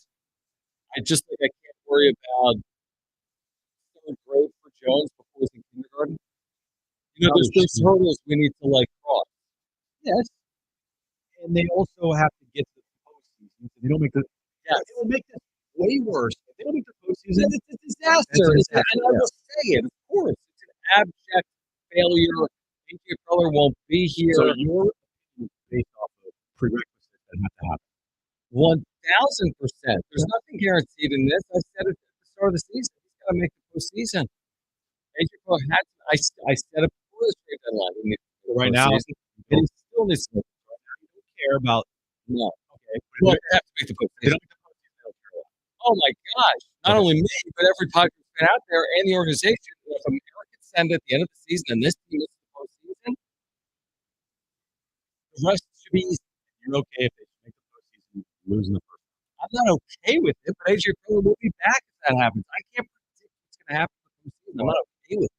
Okay, so you won't be happy if Nobody they make the will postseason. They lose 2 games. No, but I don't think Dodgers fans will be happy if they make the postseason and they lose 2 games to the Padres. Well, they both have streak. How many times in the postseason? Well, maybe right. And how many times have they lost the postseason? A lot. Exactly. I don't think any fan base. I think if the Astros lose the first round, they're not going to be fans. No, but they have how many World Series have they been in the last decade too? Dude, okay, I guess the Niners is a perfect example because they have won a Super Bowl. But if the Niners make the playoffs this year and lose the first round, they've been the last Super Bowl. They've never won it. They've never won a Super Bowl. If the Chiefs make the playoffs and lose to the Dolphins at home in the wild card round, Chiefs fans will say what? They'll be upset, but also they've won how many Super Bowls? I know, here? but I'm just saying the fan will be upset in real time. Yeah, and I think the fans should be upset too if the Padres make the postseason and lose in the first round. I think they should be upset if they lose in general in the postseason. Nobody's going to say they get to the National League Championship Series and then they lose and it's cool they made the National League Championship Series. In real time, you're going to want to see them win the National League Championship Series. You have this. You're very hell-bent on what if they lose in 2 games in the postseason. But nobody can control whether that happens or not, and it's a very specific scenario. Because I don't want to live in a world where just making the postseason this year is viewed as like a massive success. I don't think you're living in that world. I'm not. You're living in a world where if they make the postseason, AJ Preller will be the general manager of the San Diego I'm living Padres in a world where they've made so many moves for this team and got rid of everybody in their farm system except. Good for them for keeping Salas and DeVries, but they got rid of everybody else. And the money that they've invested in this team to just make the postseason, and that's it. To me, that isn't like something I feel like is good enough. What does just make the postseason mean? It's like you just made March Madness, and then if Kentucky loses to Oakland, it's bad. But if they beat Oakland, it's good. So, what does just make the postseason They don't have mean? these guys. I mean, just make the postseason is just how I say it. Just make the postseason. And then, like you said, it's not acceptable. So I agree. So the Dodgers last 2 years, the Diamondbacks NLDS loss, the Padres NLDS loss is not acceptable, right? Yeah. But it is. I mean, who put their foot down? The Dodgers? You know what I mean? But Dodgers fans don't accept that, but Padres fans do. As in, at the end of the day, what can you do from a fan perspective? How did the Dodgers put their foot down on those postseason losses? How is that? It's not acceptable for the Dodgers, but it is acceptable if it happens with the Padres. What I'm saying is, Dodger fans, no one's going to be satisfied if they don't make the World Series or win it this year, right? I would agree with that, but they also spent $700 million on Shohei Ohtani. Okay. So what are you trying to... I'm saying that their expectations heading into the year were higher than the Padres. You and I agree. And if the Padres make the postseason, which they have to now, 100%, you cannot miss it. No doubt. You make the postseason, yes, that's great. But if they lose in the wild card round, I don't think with the resources that they have used to build this roster and amount of prospects they have traded away and money they have spent, I don't feel like it's going to be viewed as like the greatest accomplishment ever. It won't. It won't. I say the same thing now I said 2.5 hours ago, which is you asked me if AJ Preller was going to keep a job. No, you said something in the 3 o'clock hour about massive change could come if they make the postseason but lose in the first round of that scenario. And I said, no, AJ Preller will be back in 2025 if they make the playoffs. And that's still how I feel. Your texts are next, 70470. Start it with team. Plus, we've got your Olympic update right now from iHeartRadio. iHeartRadio is the exclusive audio home of NBC's coverage of the 2024 Paris Olympics. This NBC Olympic report is brought to you by Islands Restaurants, your local paradise.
All right, hey guys, it's Shay. For mortgage rates, as you know, are down. They've been dropping big time, so it's a great time to call Loan Pronto because they've got APRs in the fives right now. Yep, in the fives. So if you've got stuck with that high rate last year and you want to refinance, this is a great time to call and lower your payment. Or you can use this opportunity to get cash out of your home's equity, pay off those credit cards or personal loans, car loans, other high rate debt. Loan Pronto can help you use these lower rates to get the cash you need in a matter of days. You can do a full refi, or you can do an Equity Express line of credit. Homeowners who call Loan Pronto typically cut their monthly payments by $850. The bottom line is this: your home value is way up and mortgage rates have come down big time, making this a great time to act. Call today for a free 30-second rate quote. You may be able to skip your next two house payments. Here's the number to call: 619-207-4336. That's 619-207-4336 or loanpronto.com. 619-207-4336. Equal housing lenders, NMLS 1661781. Subject to lender approval. NMLSconsumeraccess.org.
All right, David J. Matt Friars in less than 10 minutes. His thoughts on the price for Tanner Scott.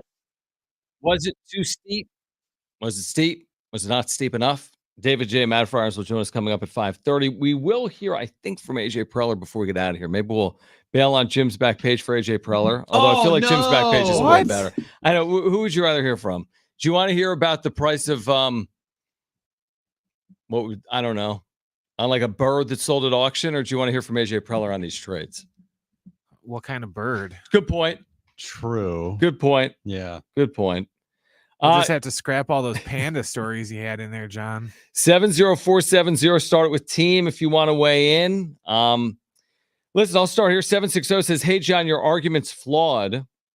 So you would have cared if they traded their number 1 or number 2 prospect, but numbers 3, 4, and 6 don't matter. They needed a starting pitcher way more than another reliever, so they gave up a lot for something they really didn't need. Well, that's two things. They needed a reliever, and they this went out was and a got, need. Yeah. But it's not about them being 1 and 2. It's about them believing in Salas and DeVries to be contributors at the big league level. If they don't believe Graham Pauley's that guy, we've seen him, by the way, briefly. If they don't believe Adam Mazur's that guy, they've seen him in the major leagues. Then just because Adam Mazur's your number 5 starter, that's great. I've watched him throw 40 innings in the big leagues. He hasn't been effective. So he's not going to be the number 5 prospect in the organization for forever. He's either going to make it and break through, or he's going to fall off the face of the earth. So again, there's a risk reward to everything, but I think the reward outweighs the risk in this scenario. And we'll see if it pans out or not for AJ Preller. But that's the way I view it. I think it's probably the way he viewed it too. 760 number. Hey guys, I'm not super mad about trading the prospects, but I am mad that we didn't get an average starter for giving up everything. That was our most glaring need. That's kind of where I am at. Mm-hmm. You traded away a lot. Okay. For 2 relievers, and one of them is going to be gone after this season. He's a rental. Yeah, potentially. Yeah. Like, that's a lot. I wish they would have gotten more. I wish they would have got a more competent starter, because that is a huge need for this team and a huge problem, and kind of like a puzzle piece that they're going to continue, like, for the remainder of the season, try to figure out. That's scary to like think about, like, oh no, they're going to not have a really competent 4-5 for the rest of the season. But this team is better than they were yesterday, even though they don't have that starting pitcher that they desperately needed. Okay, just fast forward with me for a second. You like their roster. I do. If they make just hear me out. If they're in the postseason, you said it earlier, like, they're going to be a tough out. Essentially, you said, like, their bullpen, you could shorten games, right? So you like their roster. Yeah. If I were to tell you tomorrow they're in the postseason, right? Yeah. You like the roster, right? Yeah. So who would I fault if they faltered in the postseason, when you, I, and everyone around baseball can say, man, Padres made the postseason. Shoot, you could argue they're a favorite in this wild card series. Like, they falter? Like, as in, who would I blame? Or would I just say it's a 3-game series? Well, if Manny and Xander and Tatis go like 0 for 12 that's in the who series, I blame, not AJ Preller. Then that's going to be a problem. Perfect. But that's who I blame. I'm saying the roster as constructed is more than good enough. I feel like that is what happens in baseball. Is it's the general manager gets blamed if you don't make the postseason. And then the players get blamed, and the manager gets blamed. And then the players and the managers get blamed in the postseason for everything that would happen to that team. I agree with you. So, like, and maybe that's fair. Kind of what it is. Like, hey, I gave you this roster to good enough to make the postseason. And if the players in the postseason don't perform, and if the manager makes stupid decisions that backfire, like, then yeah, it's on the players and the manager in that sense, because all we talked about in 2022 was Bob Melvin's decision to not use Josh Hader, even though we kind of know why he didn't use Josh Hader. And then Manny Machado didn't have that great of an NLCS. Bryce Harper had a better NLCS than him. He's throwing like Sean Manaea in relief. And we're blaming Sean Manaea and Mike Clevenger. And that's where you would go if the team makes the postseason. But if they don't make the postseason, then it's like all on the GM's head. 858 real quick. Got to be glad to get all the bullpen help. Would have liked a Flaherty or a Tyon, but I'm okay with keeping Salas and Leo. got to be able to get the job done against the Rockies and other similar teams the rest of the way, or else that will be your downfall. I mean, yeah, at the end of the day, even without these moves, you just got to win series against teams like Colorado, Detroit, White Sox, Tampa Bay, San Francisco. Go win those series. David J. from Matt Friars, his thoughts on these trades, including the big one here today. Tanner Scott for a slew of prospects. Was the price too steep or not? David J. joins us next.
All right, this update brought to you by AutoZone. Get in the zone. Padres acquired a couple players today at the trade deadline. Tanner Scott, Brian Honing, and Martin Perez. They traded away today Robbie Snelling, Adam Major, Graham Pauley, and Jay Bashir to the Marlins. They also traded away Ellie De Los Santos to the Yankees for an outfield prospect. Padres take on the Dodgers tonight. No big deal. 6:45 first pitch. Matt Waldron on the mound for the Padres against Tyler Glasnow for the Dodgers. Dodgers also made a big move today. They traded for pitcher Jack Flaherty. Starting Stronger starts at AutoZone, where they've got battery solutions in the form of free battery testing, free battery charging, and replacement batteries that fit your needs. That's what makes them America's #1 battery destination. Get in the zone, AutoZone. All right, really final 30 minutes of the show. David J. from Matt Friars right now. Craig Mish, who covers the Marlins, will join us coming up in 15 minutes. David, we always appreciate it. We love your insight. We love the work you guys are doing at mattfriars.com as well. Obviously, a very busy 72 hours, a slew of prospects out the door. But let's just start with this Tanner Scott deal and the players the Padres gave up to acquire Tanner Scott. Was it, quote-unquote, too steep of a price in your opinion or not? And thanks for joining. Yeah, no, glad to be back on. And when we talked last week, I had said that the top two guys in the system you couldn't trade, and that I thought Lesko and Snelling trade value was down so much that it was a bad idea to try and build trade packages around them. So shows what I know. But I think the answer to is it too much is it too much? No. Is it more than the Dodgers gave up to get a quality starting pitcher? Yeah, probably. And and it really comes down to it makes them it gives them a better shot at winning the World Series this year than they had last week. I still don't think they have an especially good shot of winning the World Series today, but they've done it at the expense of really competing in any meaningful way, I think, in 2026 and 27.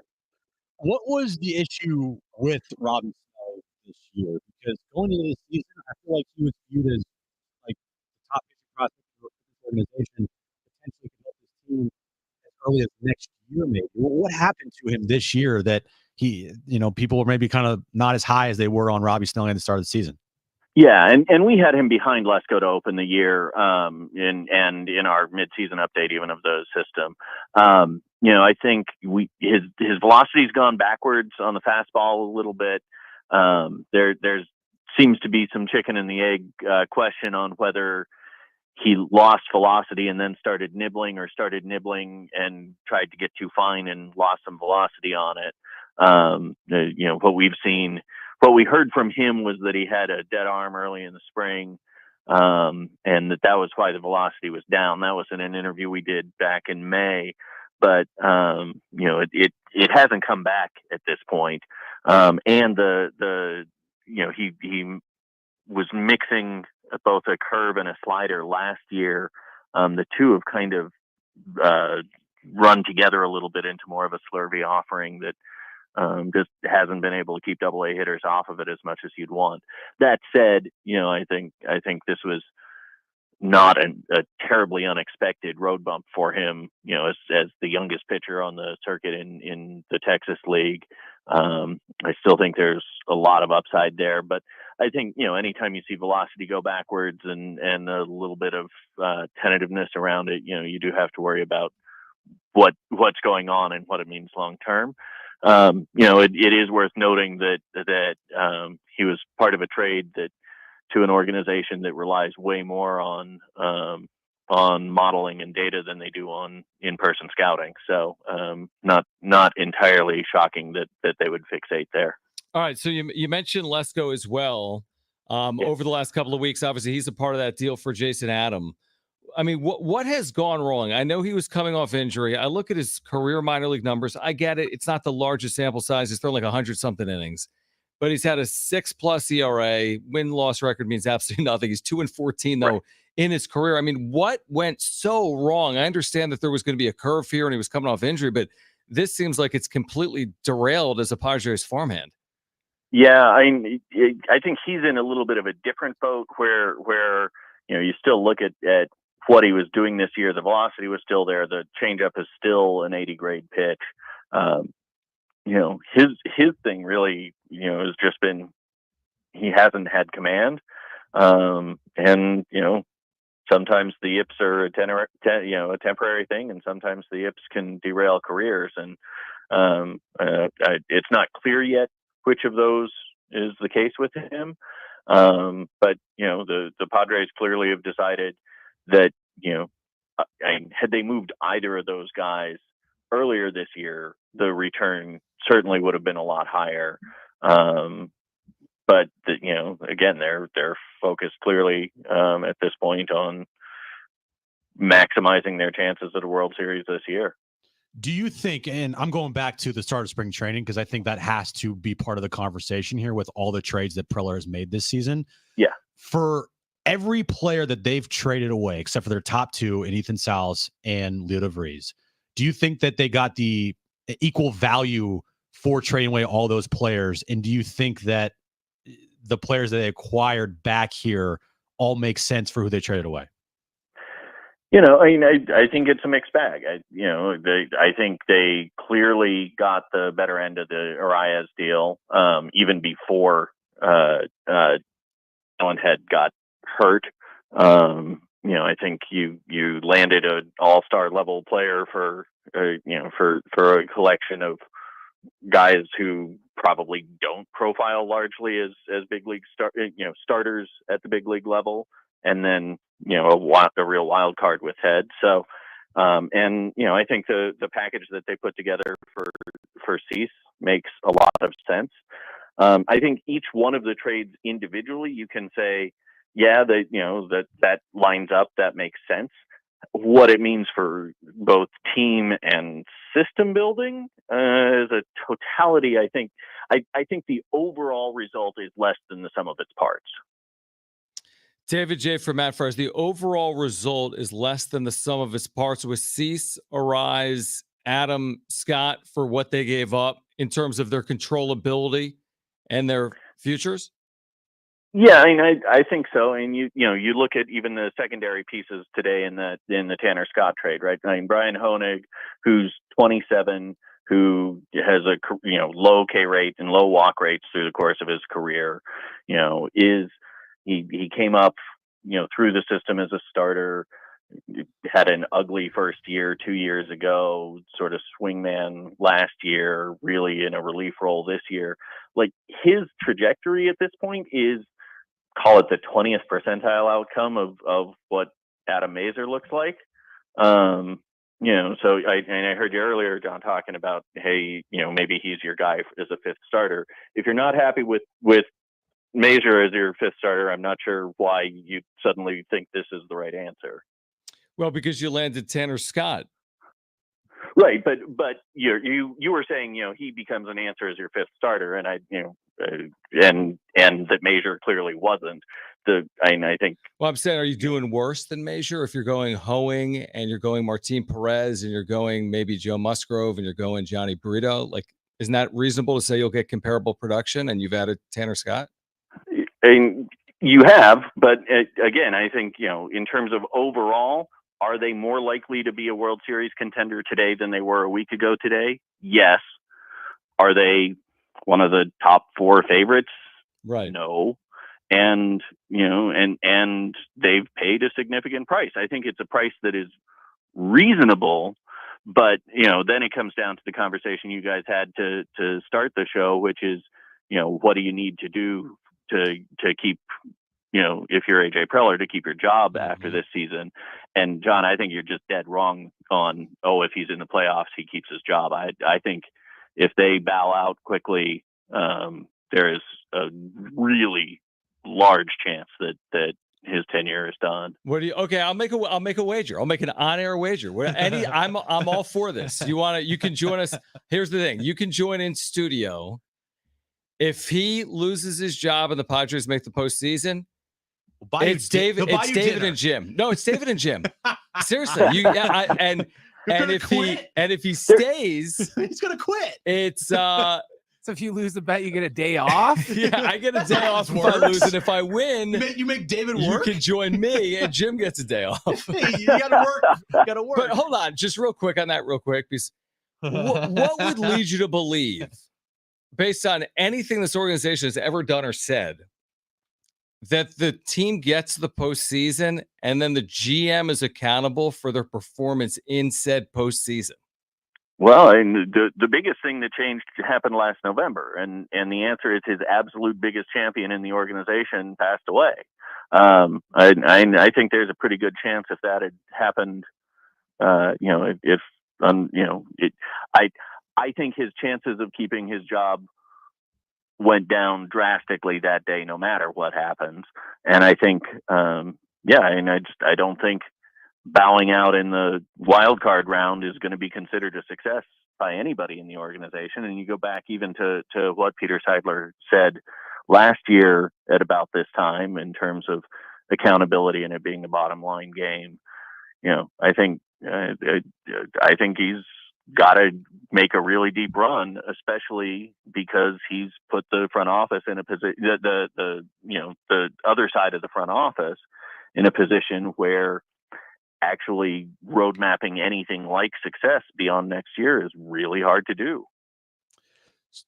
Where does the and I think if after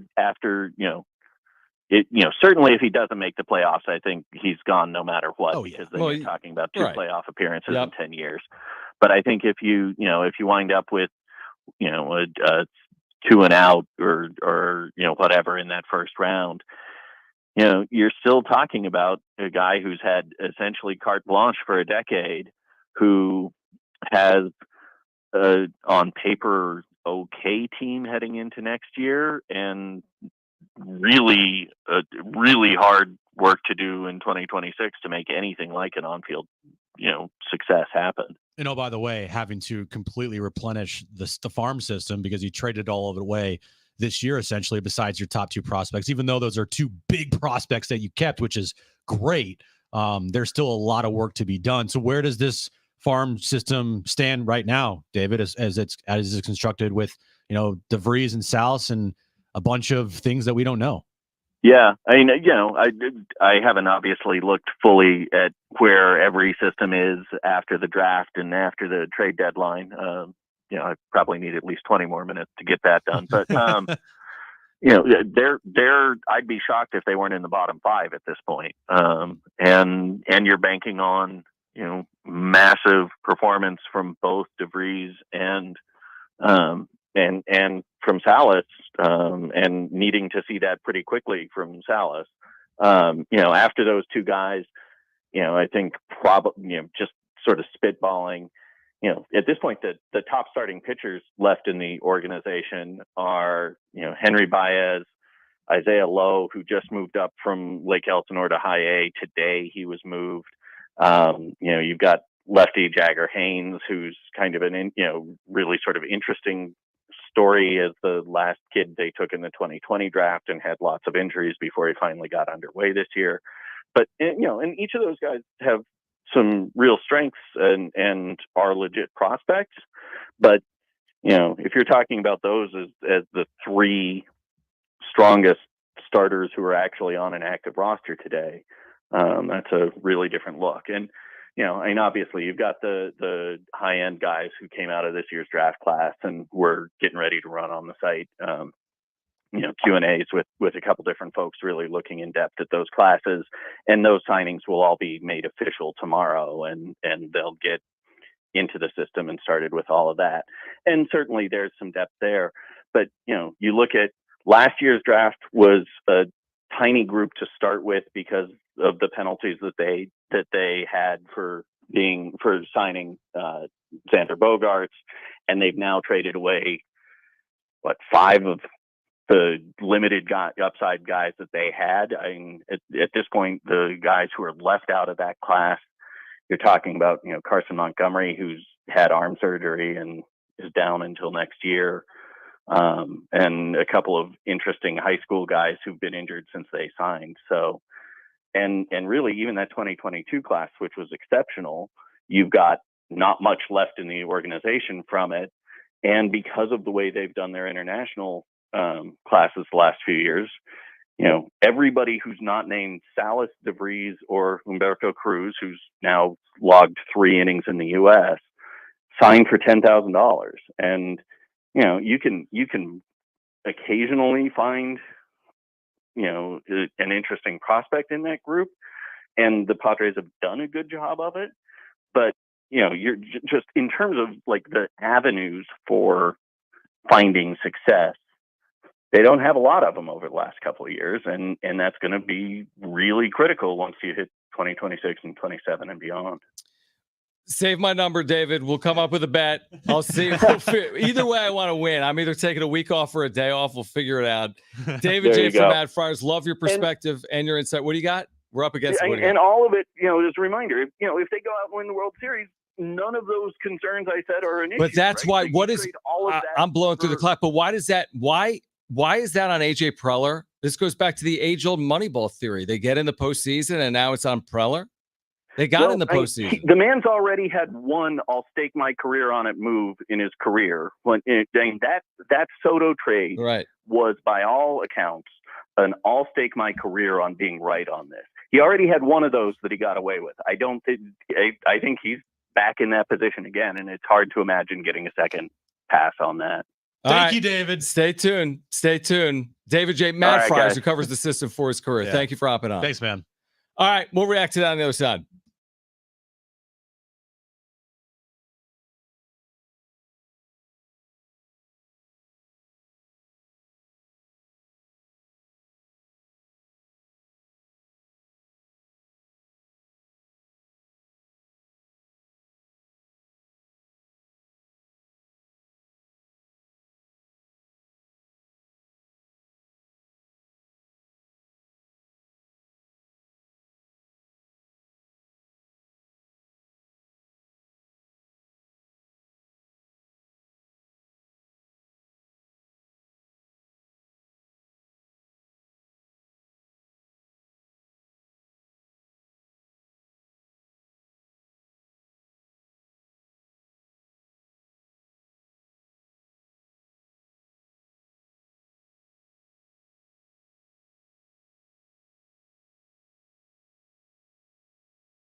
All right, we're going to hear from AJ Preller here. Marty Caswell catching up with him among media members, by the way. Much more for you at Marty Caswell on Twitter, Marty Time TV on YouTube. So she's posted this on YouTube and on social media. So we're going to hear from AJ Preller on this Tanner Scott move in a moment. So David J was hell-bent on like time's run out for AJ.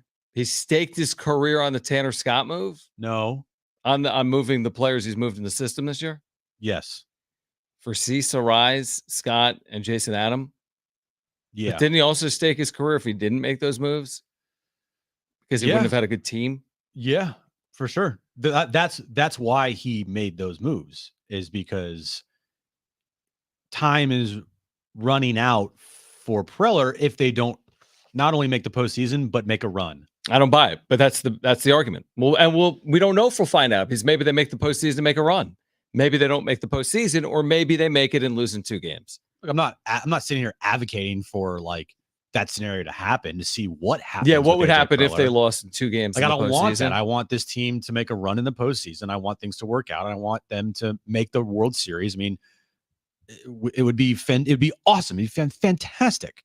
I'm just saying, like, the likelihood of them making the World Series is lesser than the likelihood of them making the postseason and bowing out in the first round. Like, that's the chances of that happening are greater than them making the World Series. Yep. Because only one team's going to make the World Series in the National League. Yep. And they've also dealt with a lot of trades from a lot of players in their system. And what did Grupner say at the beginning of the year? We have to make sure we build through our system. But I guess that didn't mean anything, because he was given the green light to trade away 9 of 11 players on this list this year. Except for DeVries and Salas. Let's hear from Preller on this steal for Tanner Scott. AJ, how did Tanner Scott come together? When did those talks pick up? And what do you think maybe got it over the hump for you? Yeah, I mean, I think over the last couple of weeks, we knew that he was going to be moved. I mean, I don't think there was any secret there. I think he's obviously, over the last 2 years, he's taken some real steps as like one of the more dominant relievers in the game. Left-handed is a real factor too. I mean, some really good left-hand hitters that we're going to have to go through over the next couple of months to get in the playoffs and win in the playoffs. And really just looking at from an impact standpoint, you have a guy that's, similar to Robert Suarez. He'll pitch, he'll take the ball. He's done the 1+. It gives us a chance with the left and right in the back of the pen, and some really good setup guys to match up really at any point in time. So that was something that was on our radar. Definitely picked up over the last few days. I think as we kind of got more of the prices of the different pitchers, relievers, starters, et cetera. And again, I think we put a really strong package in front of them. So I think one thing we have never been scared of is we're going to trade players. And I think maybe it's, I don't know, like philosophically right, wrong. It's we're going to trade players that are going to show up in the big leagues. At least our organization is, that are going to do really good things. But if we get what we're looking to do and it works for us both, this year and over the next 3 to 5 years, we're content with that. I think Billy Beane used to tell me that when I would talk trade with him. He would always tell me, I've traded All-Stars, MVP, Cy Young winners, and 20 years later, we've done a lot of winning, and, I'm still in this spot. So, I think we take it like we're going to trade talented players. That's a compliment to our scouting group, honestly, and our development group. So I think the fact that we put a strong package in front of them, the fact that, we stayed on it, we were open to, intrigued by having somebody with his impact there. I think all those factors led to it. And obviously, I think too, getting Brian Hoeing in there, doing it for, a player that's, an expiring contract. I think for us, having some carry forward value, we did that a few years ago with Matt Waldron. We've done that, kind of in the Soto deal with Brito and Vasquez, and just having somebody that we feel like, we can help and continue to grow and develop. That was definitely a part of it here in the last 24 hours that put it over the top for us. Preach. Here's the calm down. Here's Rockstar GM. Stop. Here's the difference between Billy Beane and AJ Preller. Billy Beane has won way more than AJ Preller's ever won as a GM. But what about postseason? Okay. Let me repeat that. Billy Beane factually has won way more than AJ Preller he has in the regular season. Okay. Sure has. Well, guess what? He's won the regular season, and guess what AJ Preller hasn't done? Won in the regular season. So there you go. How many World Series appearances do Billy Beane teams have? Yeah, maybe that's the reason why. Not a lot. Same amount as Preller. Who is the star of the AJ Preller movie? Ooh, good question. Oh yeah, that's right. There wasn't one. Yeah, because guess there what? Isn't going to be one. This team has made the postseason consistently enough. But Billy Beane got a movie. He got into the postseason a lot. Yeah, and then when they get to the postseason, the players didn't perform.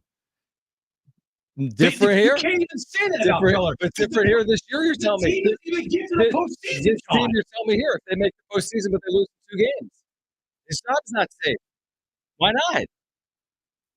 Yay! One postseason appearance for trading away the entire ball. Well, that would be 2, right? 2 and 10 years. 2. I mean, again, it depends. We're 3 and 5. Right? Right? Baby. Spin it more. No, it's but You can't tell me if they make the postseason, he's definitively losing his job. It's not accurate. You can't say he's definitively keeping his job. No, but there's a much better chance he keeps his job in the postseason than he loses his job in the postseason. All right, we're back tomorrow at 3 p.m. for Brent and Jim. I'm John. Keep it here at San Diego Sports 760. Rockstar.